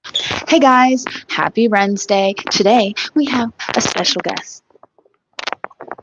Miles, sit down. Hey, what? Okay, so our first question, as he knows now that we're going to ask questions, the first one is, can you hear this? You want to ask a question? The second question. Besides Ren, who inspires you the most inside and outside of the wrestling business? Besides me, of course. I know it's going to be hard, but... Yeah, you take first place, all right. Probably. I don't know. That's just like her recording, guys. The crackling and the bad mic, that's like part of her bit. She just, like, yeah, it has to be because it's too funny. But yes, that's like a smoke detector or something in her house or something. Who inspires you the most inside and outside of the wrestling business? Besides me, of course. I know it's going to be hard. But... Yeah, you take first place, all right. Probably Randy Orton. Okay, that's good. Yeah. Well, a follow-up kind of question to that. Do you... Oh, damn, he has like a speech impediment with his R's, kind of, hey? That's kind of cool. That's like a little quirk. You know, in wrestling, you take shit like that and you run with it, you know? And it fucking works. Just ask Dustin. Ask Cody Rhodes that day with the lip, you know? Hear voices inside your head, and do they counsel you? I don't hear any voices. Oh. Yeah. Oh, yeah. Isn't he like deaf or something? Jesus Christ. See, I completely forget about that aspect. I know chat's probably lighting me up. I'm not even looking at chat, but it just dawned on me. Oh, yeah, they made the joke about him being deaf. So that's why. Okay. So that's that's like awesome to be like, if he doesn't hear shit, obviously you can read lips good. Obviously, if you're close enough to him, people can hear. That's the joke, obviously.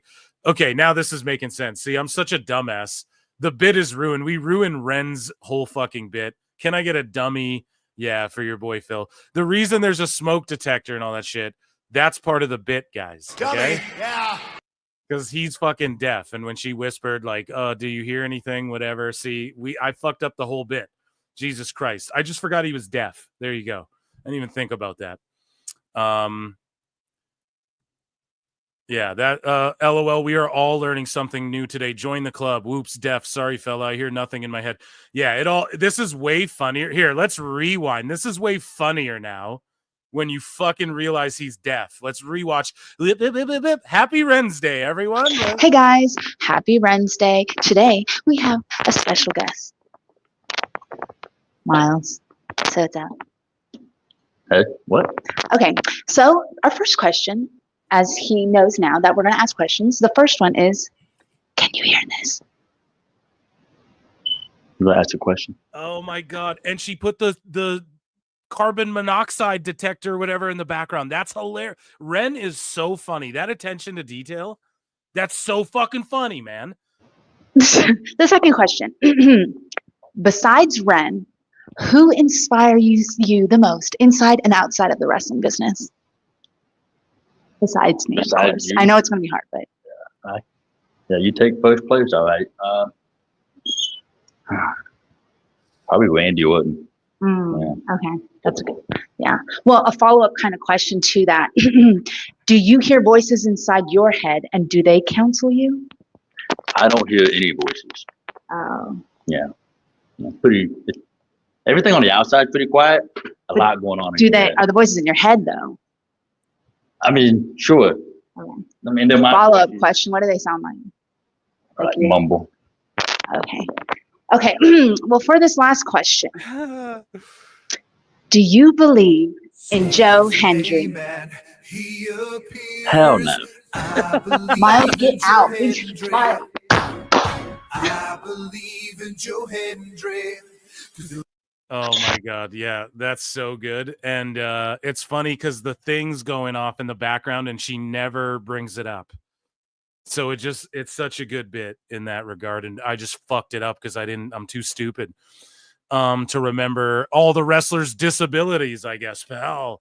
So that, ladies and gentlemen, was WWE News. Round of applause for WWE News.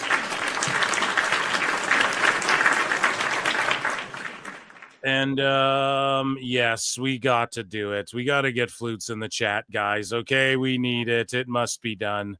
I cannot leave you hanging. I want to see plenty of flutes in the chat. I'm going to check in with chat here. 626 for 2 says Randy Borton gimmick is he's deaf, keeps kayfabe. I guess. Are you sure about that? Oh man, that's really good though. And thank you so much for all your support, guys. Flutes in the chat. It is time for I'll set it up in a second. Let me actually check in with chat. Man, that would be such a good gimmick. Imagine MJF hired him as security as a heavy and he constantly said bad shit about him, but he just never realized because he can't hear. And then he doesn't have to speak, dude. That's amazing. And then he reveals that he can hear and he can read lips and he can speak well. Boom. And then the crowd erupts. And then the first thing he says is Mamacita. What did Sting say when he first talked for the first time in like years? Orale, Mamacita, Viva la Rosa. Whatever he said. It's a hearing aid, not a smoke detector. Bro, whatever the fuck it is, that's genius. She's hilarious. And I don't know, I fucked the whole bit up. So yeah, it's because he's deaf. There you go. At least you tried.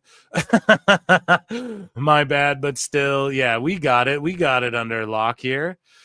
Okay, so Miles Bourne literally is deaf. No shooter work. Yeah. No, I remember. It's a shoot. He is actually deaf, but I just completely forgot that. Pooped that out of my mind, and I've seen him wrestle 4 million fucking times. Okay, so it is time for everybody's favorite segment. It is time for everybody's. We got quite a bit in here too. This will be good. Thank you guys for hanging out with me. Thank you for making this, one of the best pro wrestling live shows in all of the lands. You guys know I appreciate it so much. And yeah, You guys can see which bookmark we're in as I get set up here. I think we have a couple clips. We do. And yeah, so flutes in the chat, just barrage the flutes, right? Everyone's acknowledged them. We all know what it is. I'm just getting set up over here, guys. Sorry, big tape delay here on the fly production.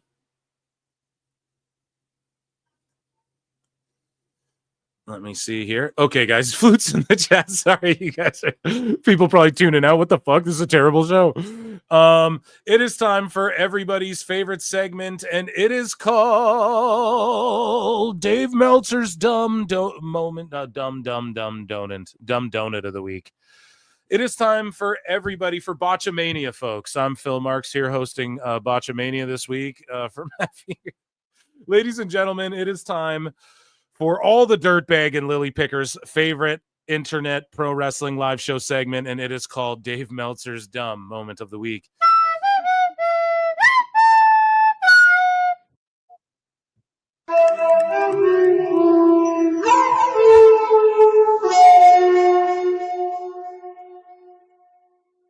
So the AEW Mo had this to say about Dave. So Alan Cheapshot tweets out, Aja Kong, Rey Mysterio, and Dustin Rhodes are active in 2025. Dave Meltzer pipes in and goes, actually, I was told, Bryan, I was told Ray wouldn't last past 30. And then the Mole just said, nobody ever told you this, and I see right through your attempt at protecting the style you like. Yes, flips can go wrong, but Ray has always been a safe worker and easy to carry. He didn't land on his head and neck on purpose or no sell, though. I'll give Dave the benefit and say, listen, I'm sure there's some, maybe not particularly Ray, but I'm sure there's people who said, like, yeah, Ray and those luchadors in WCW won't make it past 30. I'm sure there's guys who said that. But yeah, Dave is just, like, I guarantee he couldn't actually pull from his ass, like where, you know? Like, where did he quote that? If he's like, I wrote 80 million words, then like he would have mentioned that surely in the Observer or something. Maybe not particularly Ray, but that style, you know, he's talked about forever that people told him Shawn Michaels needs to slow down. So I'm willing to give Dave the benefit of the doubt on that one. But yeah, the Mole just piped in with his, if we're to believe the Mole is actually a wrestler or whatever. So while talking to someone who attended a lot of Mania Week, Vegas indie shows at the Palms, Dave was told this about how uncool and negative everybody was about AEW. It's just uncool. Tony's uncool. Triple H is cool. And I tweeted out the Meltzer backwards cap picture, and I was like, yeah, Meltzer, the arbiter of fucking cool, you know? But one thing, I don't remember. Let's hear what Dave Meltzer has to say. I mean, wasn't he watching the Suzuki fucking match with a blow-up doll instead of being at Mania weekend or whatever? Wasn't that the case? So who even cares what Dave has to say? Someone just DM'd him some shit. One of our correspondents. But yeah, let's take a listen to what he has to say about what cool is and isn't. One thing, I don't remember if you were there or not. Somebody was talking to me over this weekend, and they were at a lot of the shows at the Palms, right? And they said that the one thing when they would listen to people is just how uncool and negative everybody was on AEW. And it's like, so the whole weekend, he thinks that all the fans, so this is what Dave, everyone around Vegas weekend was so uncool. You mean like the tweets we read on the show and that I share on my Twitter where people are like, dude, we're in Vegas and it's not negative. All this bullshit surrounding WWE is only online and no one's even thinking or talking about AEW, Dave. Oh, it's just really negative about AEW. Everyone there, they were just being really negative about it. No, Dave, that's you coping. You're an asshole. No one gave a fuck or was talking about AEW. Shut up. Like, the thing is like, you know, they put on like these great TV shows and great matches of late, but it's just, and I go like, what do you mean? It's like, it's just uncool. Tony's uncool. Triple H is cool. You know what I mean? What does this mean? No, we don't know what you mean. Do I have to rewind this? What is he even talking about? What does he even mean? It's just like the people there were saying this. Who's he talking about? Do I have to rewind this shit? One thing, I don't remember if you were there or not. Somebody was talking to me over this weekend, and they were at a lot of the shows at the Palms, right? And they said that the one thing when they would listen to people is just how uncool and negative everybody was on AEW.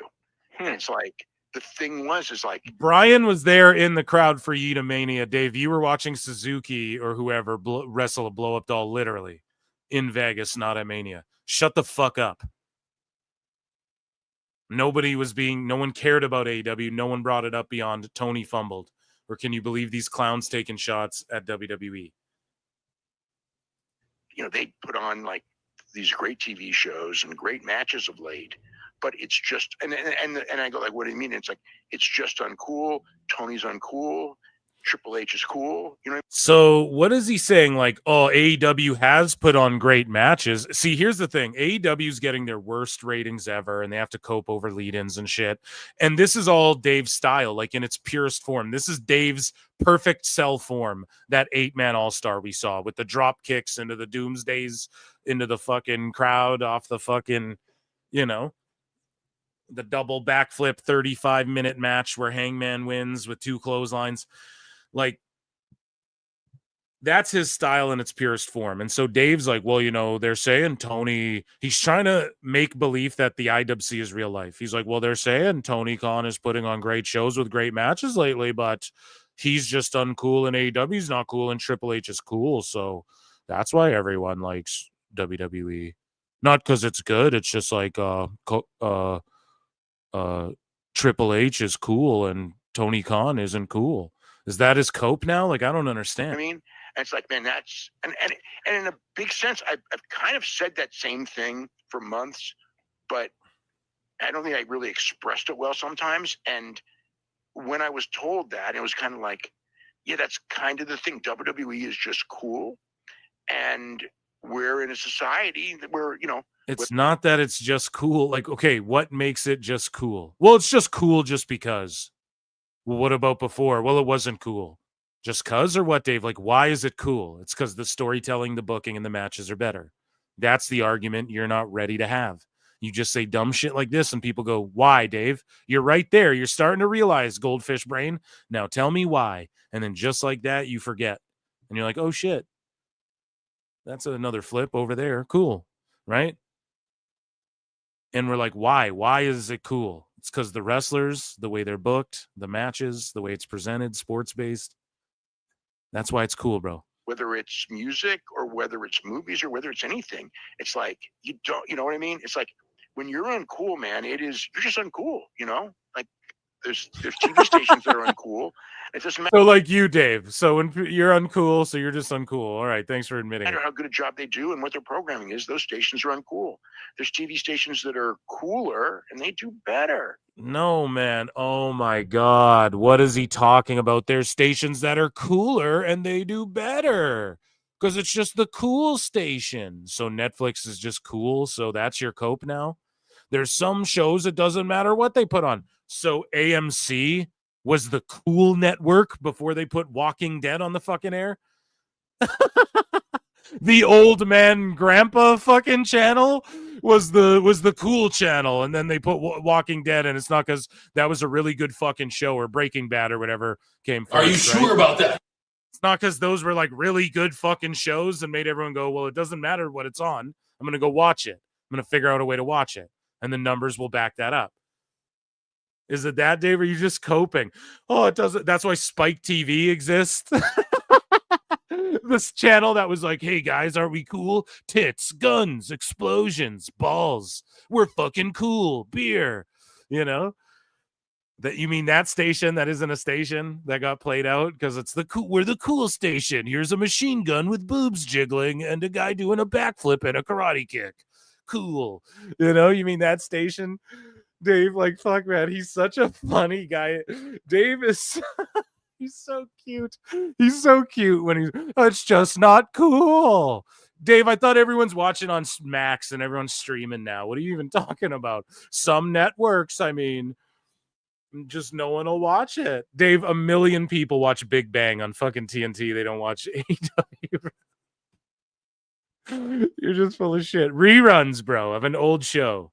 Well, it's just cool. You could put it on any fucking channel. A bunch of people are going to watch Big Bang, bro. Like, you're just coping so hard. And it was kind of like, yeah, that's kind of the thing. WWE is just cool.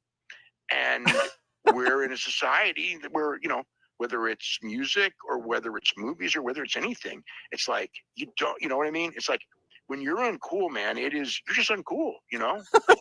There's TV stations that are uncool. It doesn't matter how good a job they do and what their programming is. Those stations are uncool. There's TV stations that are cooler and they do better, you know? So USA and Fox are cooler than TNT. Fox is cooler than TNT. Dave is gonna fuck around. Now he's talking shit about TBS and stuff. I hope next time Tony breaks out the Observer star ratings and the cage match ratings at his meeting with fucking WBD, they're like, why is this putz talking shit about us? Saying we're not cool. Compared to Fox? What the fuck are you talking about? And WWE is very cool right now. AEW can't do what they did. You know, they can't do 60,000 people 2 straight nights. They can't do it. And so therefore they're secondary. And it's like, it doesn't matter. You know, people say the booking this, the booking that ain't the booking. It is, man. Why can't they do 60,000? Because the fucking booking and they talk all this shit. And the fans are dumb and talk all this shit. And you talked all this shit. So if you didn't talk all this shit and they stopped talking all this shit and Tony just admitted, hey, I talked a lot of shit. I shot for the moon, man. You know, I shot for the stars. So I'm trying to do the damn thing and I'm still in this game. You think it's over? We're making 14 million this year, bitch. You know, like flex what you got. It's like that Cat Williams joke. Like, it doesn't matter what car you're driving. Own that's your shit, bro. You flex that, own that shit. You know what I mean? So, but he's not doing that. It's like the delusions is what's being flexed and the fake stuff. And so they can never get ahead because it's an imaginary line they can never get to. Now, should they be doing 60,000 2 nights in 6 years? Fuck no. No one expected them to do that. But the fans are talking shit. And the fucking Dave Meltzer, you're talking shit. And most of the wrestling outlets are all talking shit and shilling. And we're all like, what the fuck? Like, how are they not seeing what we're seeing? And people start waking up to it over the years. That's all it is, man. And it was exciting at first, and they didn't keep that momentum. Were they supposed to? No, ebbs and flows. Were they supposed to lose like half of their, like double their audience, more than double in 6 years? I don't think so, man. I really think that that's some TNA shit, that they had and still have the potential to do more. They got to do a hard reset and do a different approach if they're going to go indie style. If you're going to go sports entertainment, then they have a shot at competing with WWE. Legit. In like one day, maybe in 10, 15 years, if the business is managed right and they pull the right moves, they have the resources and the finances to do that for sure. They still could. But I try to still pitch. Like, here's the thing. Other people just yell, this show, I hope it fucking dies. Like Joe Pesci did in fucking Goodfellas. So, right? Like, some people just yell and they don't offer like real, here's how you fix shit. But I try and pitch all the time. Like, well, why, if Tony wants to do the indie shit, just approach this like a fucking super indie fed. Like, I always thought they were going to try and WCW it like Dusty Rhodes style. And they had Cody Rhodes at the helm at the beginning. I was on board. I was like, they're going to like really compete, man. Like really try and do these, like they're going to build up and have these events. But no, it went crazy. It went off the rails after like 2 years, you know, it just went completely off the rails. I say after year 2, it's pretty much just been fuck up after fuck up after fuck up. So, and there was some moments with Punk. They had it again right there. But the goal was always like, we're going to beat Raw in the ratings and shit. So that's what people hope for. You didn't reach that. That's y'all's bad for talking shit. And Dave's like, it's not the booking. Yes, it's the booking. It's the booking and the match style and the wrestling. But Dave is just trying to cope and put it on everything else other than what he claims is the best booking and the best wrestling style. So this is his cope and seethe.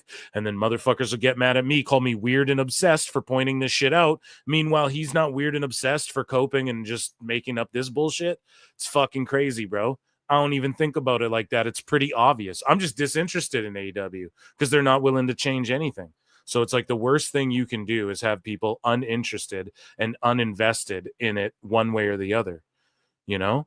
And there reaches a point too where people just go, oh, I think I'm just I don't know, not for me. Maybe I whip on Dynamite collisions, like whatever collisions. If I fall asleep and miss half, I don't give a fuck. I don't care, you know?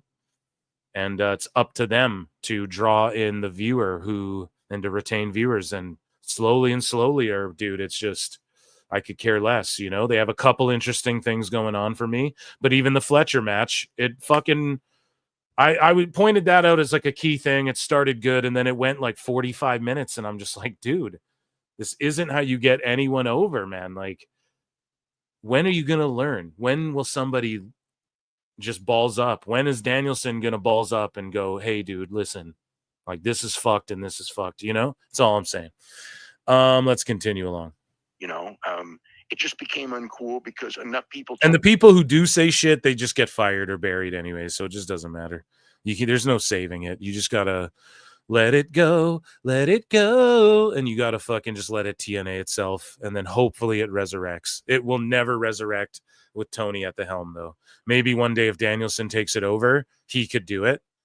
But he's yes manning for money. Like, it's true. And I mean, I don't blame anyone for doing that, by the way. I'm the number one defender of go ahead and just like get paid and shut the fuck up. Like, some people, that's an easier way to live life. I get it, you know. I get it, dude. It's easy. It's much easier. Told you for a long enough time that they're a money pit and it's a spoiled, you know, rich kid and blah blah blah and all It that. is. That and you know, and that just makes it uncool. Yeah, it really does. Here's more of Dave's cope here. You know, it just became uncool because enough people told you for a long enough time. Because Dave, it didn't become uncool because motherfuckers like you are the one at the helm. Like, this is cool and this is what good wrestling is. This is like when your parents tell you, hey, we're down with the hip stuff, brah. And you're like, what the fuck? You know, your parents do some shit. You guys know what I'm talking about, right? Your parents like think a word's cool or whatever. There's a trope in television and stuff for a reason, right? Art imitating life, etc. So it's a trope for a reason, but your parents think something's cool and then you're like, this is lame as fuck, you know? That's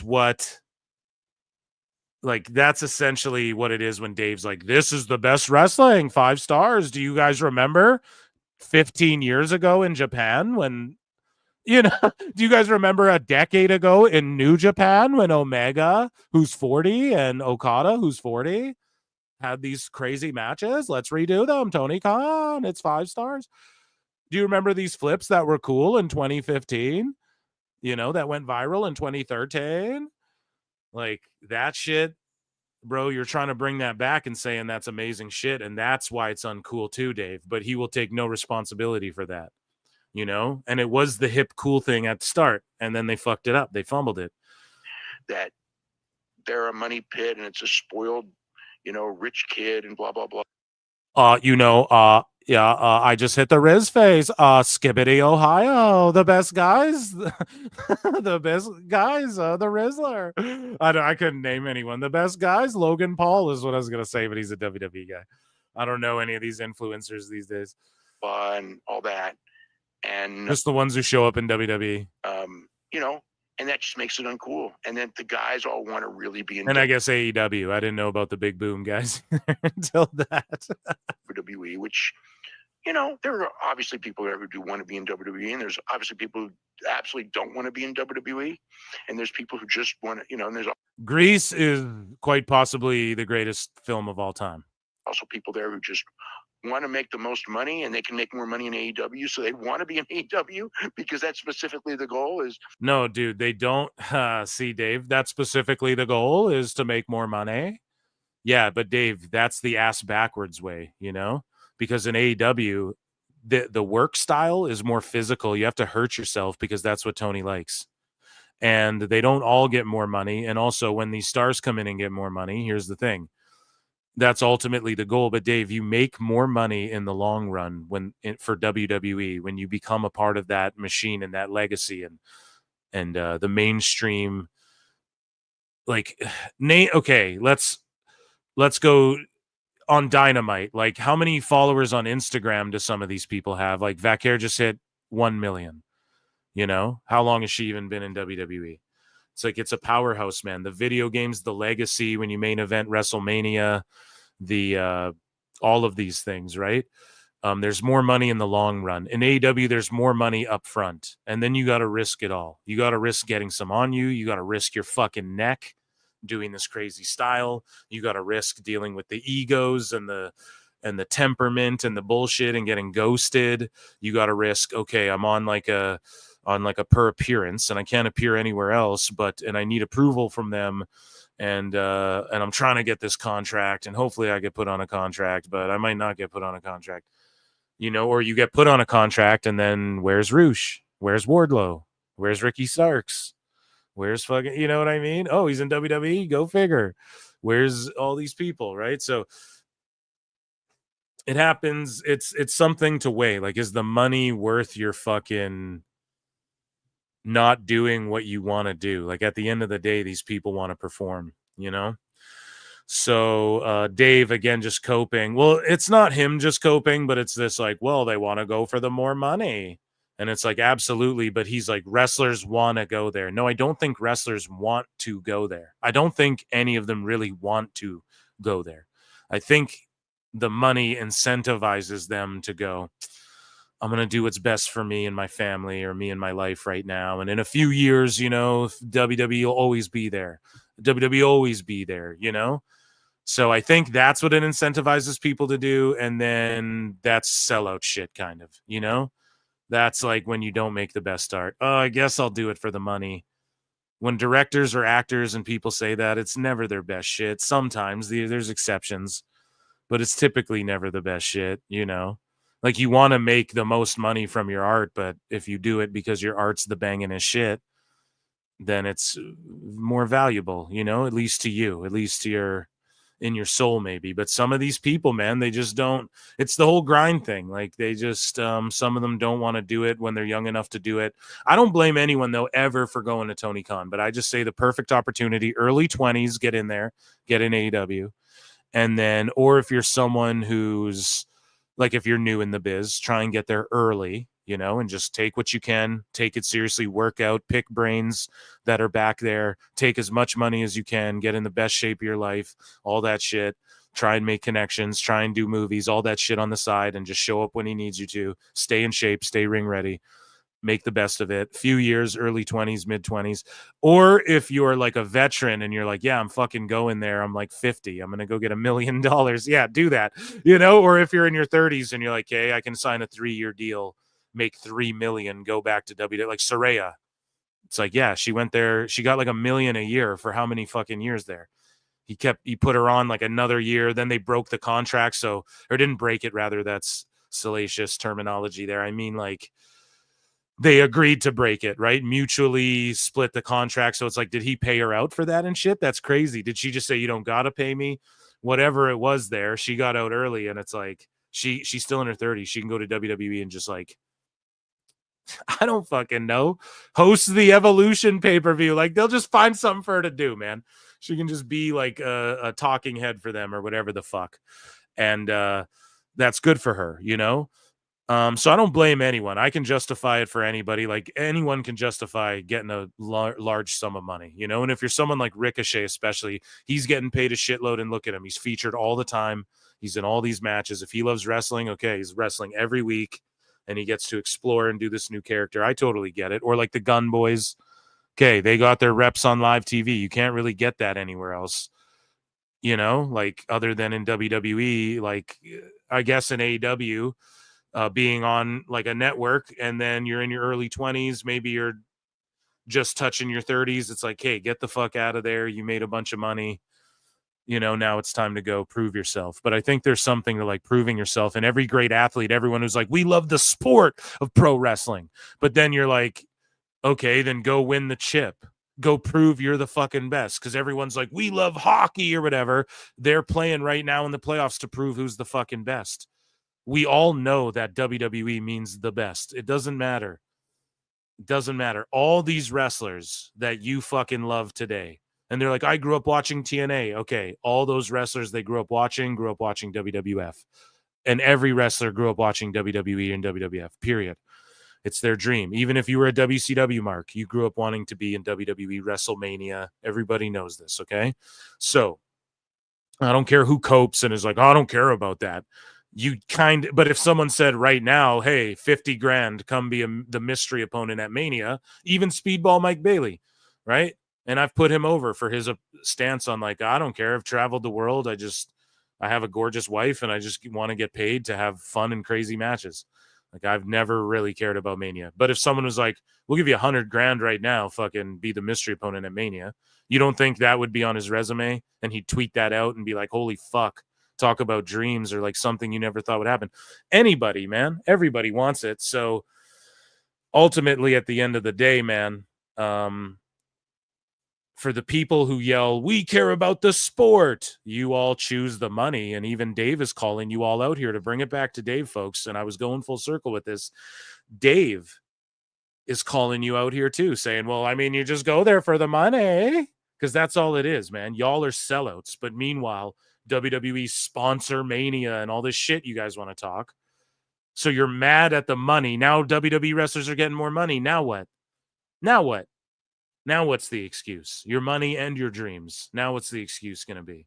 It's because it's friends. It's just wanting to do what you want. It's twisted egos in the business that got twisted from the likes of Meltzer and Money Marks, like Tony Khan fucking things up, like the indies bitching about, okay, stop canceling for Tony Khan, like literally saying that in group chats. And yeah, we'll finish this Dave clip here, but I had to spit. I had to cook there for a second, okay? And just help you all understand how it's like, no, man, the people are all like, we love the sport of professional wrestling. Okay, then go be the best in it. Danielson, I'll listen to him all day. He went in Yesselmania. They changed to WrestleMania to be about him. He can say all the shit he wants. You know what I mean? Whatever. That's Danielson. But you other motherfuckers, bro, bruv, getting all butthurt about the grind and shit. Come on, man. You know what's up. You all know what's up. And then the guys all want to really be in WWE, which, there are obviously people there who do want to be in WWE, and there's obviously people who absolutely don't want to be in WWE, and there's people who just want to, and there's also people there who just want to make the most money, and they can make more money in AEW, so they want to be in AEW because that's specifically the goal. They can make more money up front. See, Dave, you're giving bad advice, and this is why it's 50% off $14.99. I'm no mathematician, but it's just, isn't that just back to your regular price that it used to be? You dumb motherfucker. No, but it's just like, bro, you make more money in the long run in WWE if you're about it, if you're good. And some people, yes, there's exceptions. I bet Cardona's like, no, I actually made more doing the indies. Sure, you hopped off and they exploded and you fucking jumped on it, bro. That's a rare, you're a fucking diamond in the rough, though. It's not like everybody did that and can do that.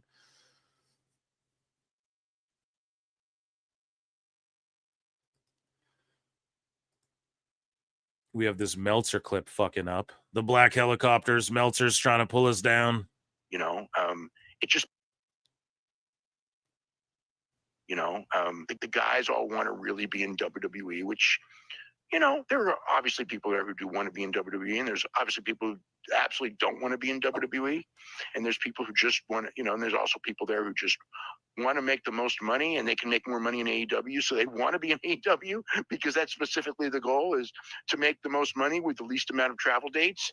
And if you're the right person, you can do that in AEW. So but yeah, that were you there for that conversation? No, I was not. Okay, I didn't remember, but yeah, it was just something people. Whoever he's talking to is like, I was there at Mania. No one had this conversation. You're giving a fake anecdotal conversation that you had with some fucking smarky smark who hates the Fed, dude. People had brought up to me, which, people had brought up. Name them. Who brings that up to you, Dave? You, because you're a bunch of AEW fucking sickos, bro. So some sickos are like, man, they were hating on AEW. Fucking 90% of the people there are like, what is AEW? What? AEW? You mean A&W? Yeah, they have great teen burgers. What are you fuck you talking about? It's something I knew, but when someone else tells you it and someone's going, you know, I'm just It's something I already knew because I'm a psychic, actually. So I already knew that, but I already knew that even though I wasn't there because I'm psychic. I'm Professor X. Dave Meltzer as Professor X. Bro, has Travis Heckle made one of those yet? I guarantee that's already a thing, knowing him. I already knew that, but when people confirm it to me, when AEW Cero Miedo DMs it to me, when Drain Bamager lets me know in DMs, that's what they're doing. people in the audience. The best guys, Tony Khan. You know, and it's kind of going like, and they're kind of like, they go actually like I was, they told, I knew Professor X. how do you overcome that? And it's like, you know, it's the hardest question in the world. Mm-hmm. How do you it's the hardest question in the world. No, it's not. I've given a billion fucking things. I need to do a special pod.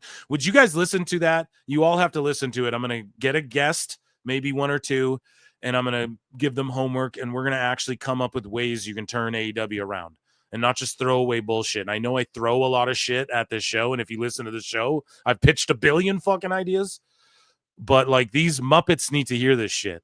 Because, you know, because what do you do to overcome it? You know, it's just like... Well, Dave, you stop putting it over and talking about it and glazing it.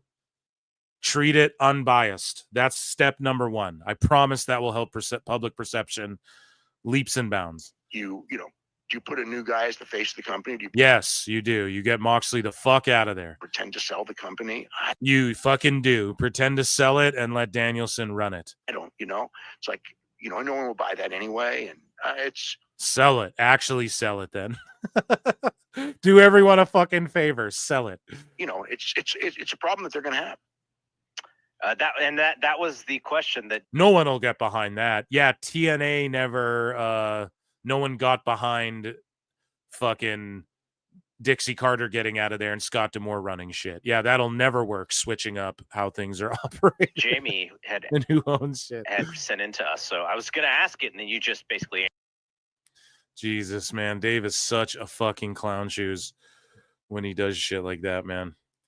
Let's see here. What else do we got? So Dave says the latest on Mayu Iwatani potentially joining WWE. He says WWE's been after her for years and years, Bryan. Io Sky doing so well might have encouraged her to go. They tried to get Io, Kairi, and Mayu Iwatani years ago. So, yeah, a lot of these stardom people are eyeing up WWE because who wouldn't? And Dave's going to have to cope with that shit.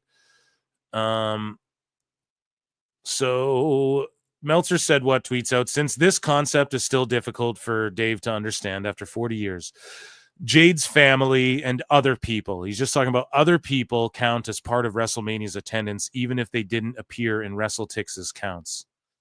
Right? Because Dave's getting all worked up over, they announced the fake numbers, but it's like in attendance is different. You guys know this because you played this game for Tony Khan. Right? They played that game already, and we all know it. And so Dave Meltzer here talking about benching, right? And I tweet out, if Dave studied the pro wrestling, TV, NFL, and Wagyu beef businesses, he'd understand damage control are about to make a big return. The best guys, Nick Khan. And I tweeted that out because Dave doesn't fucking understand, seemingly. The best guys, Tony Khan. That what's going on with Dakota, and she might not either, but it seems pretty obvious if you watch the TV show. Dave says, wait, I have it from the top guy that they don't bench people. Yeah, Dave, you don't have it from the top guy. We all do, everyone collectively. And then I tweet this out. This is why Dave's a disingenuous, scummy fuck. Hikuleo's hasn't been benched. He hasn't been used. He's getting in top guy shape and really learning how to wrestle properly. It's like saying WWE shelved Braun Strowman before he debuted. Clown. And Dave tweeted this out. This Anthony Eddington guy's like Scorpio Sky, Wardlow, Rusev, and Starks were all off TV for 6 months to a year. When Dakota Kai's off that long, let's talk. Meltzer goes, Hikuleo is past the 1 year mark. Hikuleo, he says. A, Dave, we don't know when he signed. B, we don't know if he even 100% fucking signed. We're all just believing the fucking sheets pretty much when they say that. Now, it is pretty well known that he is, but we're just saying, no one's fucking, he's never outright said he did it, right? So, and he hasn't even appeared on NXT or even on a house show. That's like saying Braun Strowman was shelved for a year because he had one match at a house show, then appeared on Raw, and he was a rosebud a couple times, like in the 2 years or whatever it took him to get ready. So I don't fucking, it's just Davis. Went hard on him. See, I was going hard calling him a scummy fuck. Goddamn. See, I went hard today, guys. Don't go as hard as I did today. I don't know why. I'm not sure why. Maybe I had a rough sleep. I have a new bed coming, so maybe it's that. I'm like getting tired of this fucking mattress. I had to get something comfier. So I think that's what it is. A rough sleep, you know? So I was just salty today at Danielson and Dave. Goddamn. I retract the scummy part, okay? I think you're just kind of, I'm retracting here today. See how easy this is, Dave? You just fucking say you're sorry, bro, and you didn't mean some shit. We all talk shit sometimes. Dave, I do apologize for the scummy part, okay? That's a little hard body. I didn't I don't think it's scummy, maybe, and maybe sometimes it can be, but listen, I think maybe that was a little harsh for today, okay? We yield our swords. So Dave Meltzer had this to say: at no other time in history would a promotion of any size have allowed Randy Orton squashing Joe Hendry, but TNA itself positions itself as a company constantly looking for discarded crumbs from WWE. Discarded crumbs. Randy Orton's 20th and possibly final WrestleMania appearance and match is little crumbs to Dave. What? Okay, fuck you, Dave. You're a scumbag. Yeah, fuck you. You fucking Mark! You scumbag motherfucker. Bro, crumbs? No, go fuck yourself. Look at this. Discarded crumbs. Orton's not just crumbs, chat. He's discarded crumbs. Holy fuck, bro. And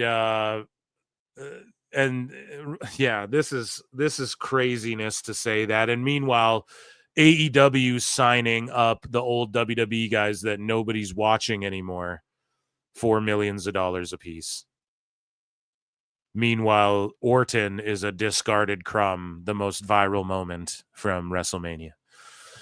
And figures anything to keep an open relationship is good for exposure. Yeah, Dave. TNA agreed to it, which in a sense showed how desperate they really are.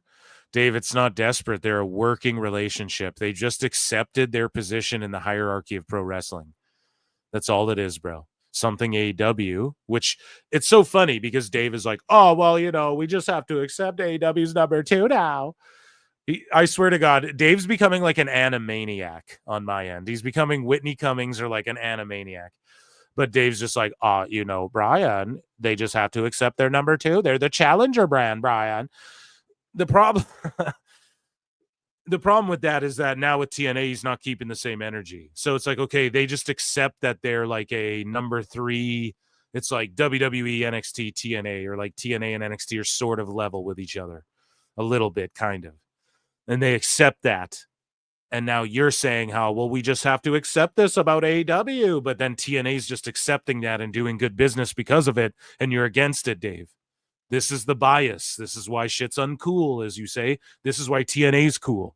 Because Joe Hendry's cool, and Orton's cool, and WrestleMania's cool, and they just did that cool-ass segment and moment that will live in Randy Orton RKO out of nowhere history books, highlights. When Orton retires, that one will be in the fucking history books, and him hitting that pose will be in the history books, and it'll be in all the highlight packages and shit when he's inducted in the Hall of Fame one day. And you're just sour grapes, bro, because TNA is gonna fucking outdraw a fucking AEW show.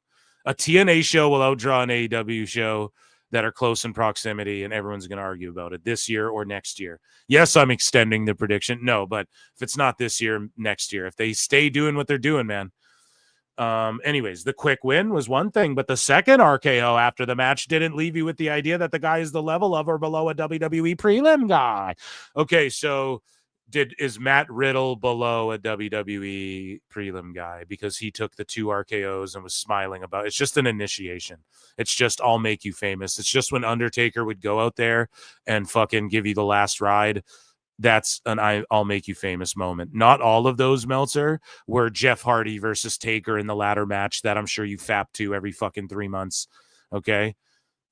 Not all of them are that match, which was a stellar match. One of the best Raw matches, by the way, ever. But you know, some of them were just Taker, I'll make you famous. He choke slams the shit out of you, whatever. Anyways, let's listen to Meltzer and Alvarez talking, I'm assuming, about this, because Meltzer said quote tweeted himself with this.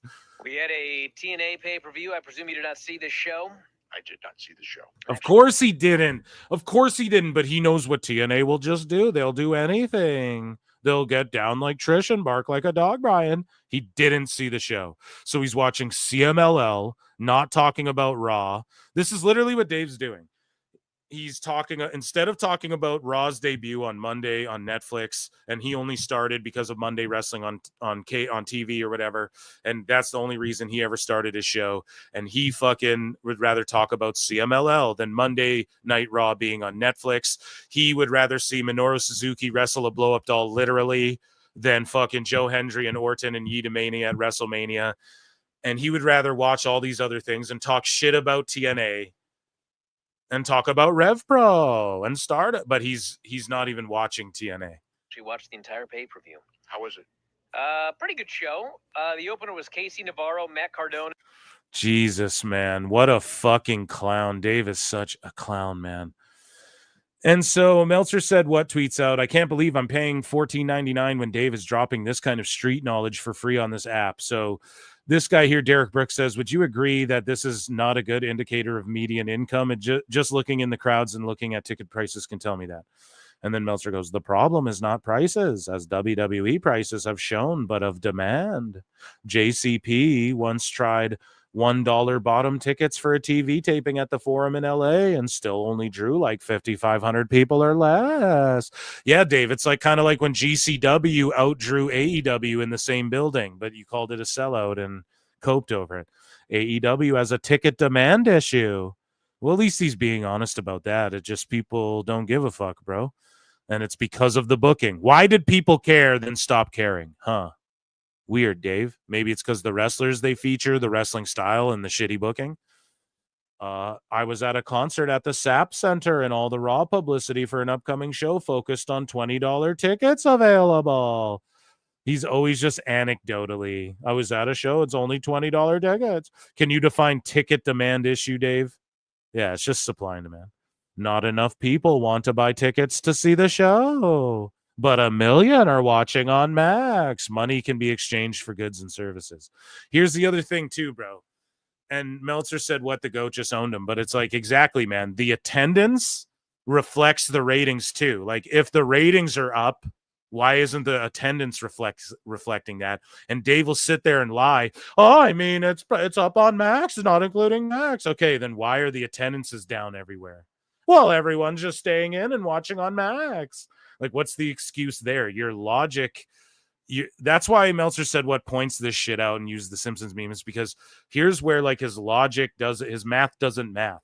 It doesn't connect because it's like, okay, so why are the tickets down? Then why would the viewership magically be up way higher just because it's on Max? Just because.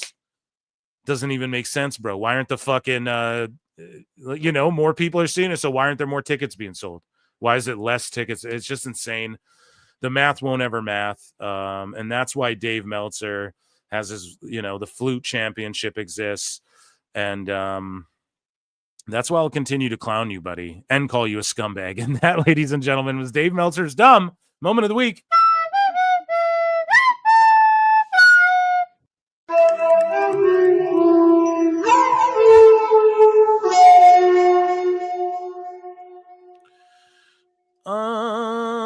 626 for 2 says, let people sell out for money. Canadians, here's $2. Oh, thanks, buddy. Dummy. Oh, man. Yeah. Thank you. I appreciate that. Let me check in with chat, too, for just 1 minute here before I skate.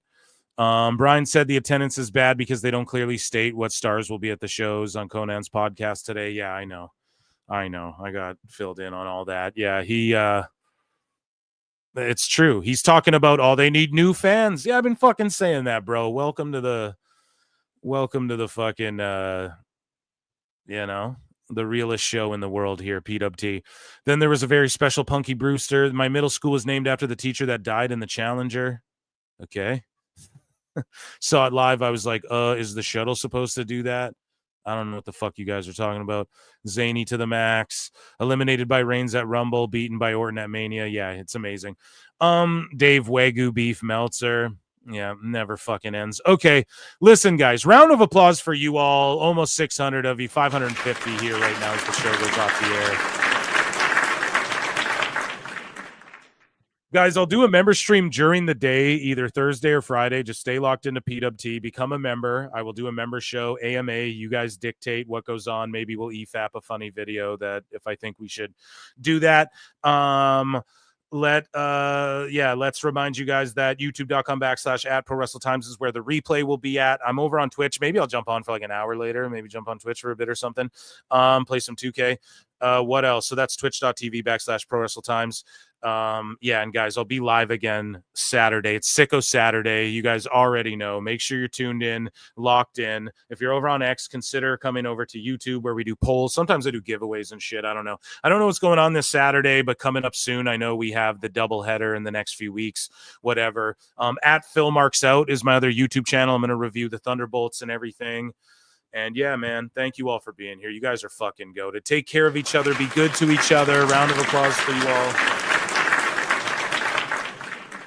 Right. Make sure you guys drink lots of water. It's getting hot out there again. And we did it. We made it another day. And all hail the Fluminati and Flute Gang. We up. I appreciate you all. For real. Be really good to each other. Go outside. Take a deep breath. Just appreciate that fucking shit, man. Because the world's getting crazy. The sickos are getting sicklier. And we'll be back on Saturday. So until next time, or if you're a member, you'll see me tomorrow or the next day, okay? And then over on Twitch, you might see me tonight. Anyways, love you all. Take care of each other. Peace. I look and see it's not just me. Jeff, why do you insist on doing this dumb internet shit on TV? I look and see it's not just me. This place is a fucking joke, man. You're a clown. I quit. So many of us have stood where I stand.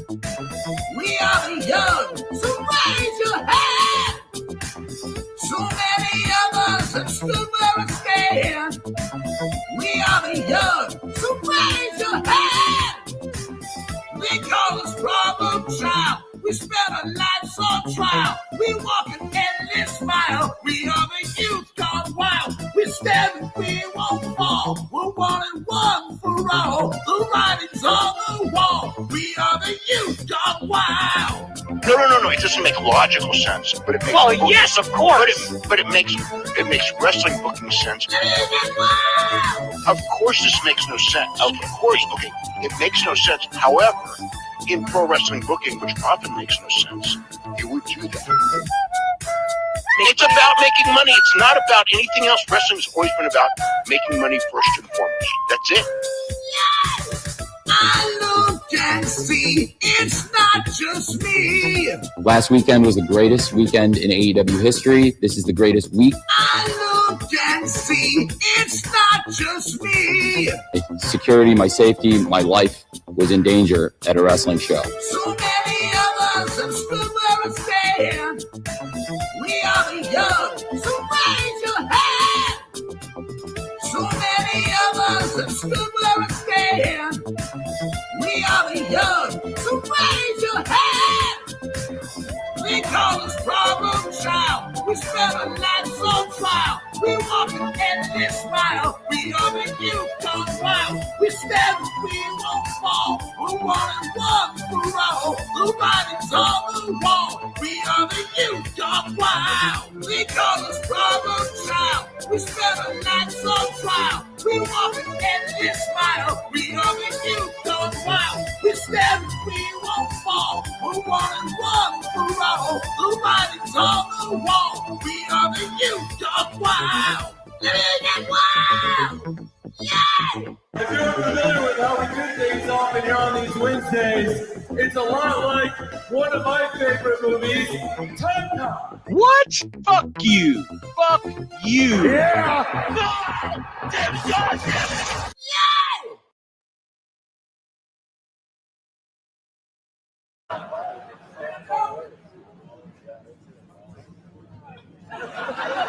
And now to the man of the hour. Can someone get him a vodka with Metamucil?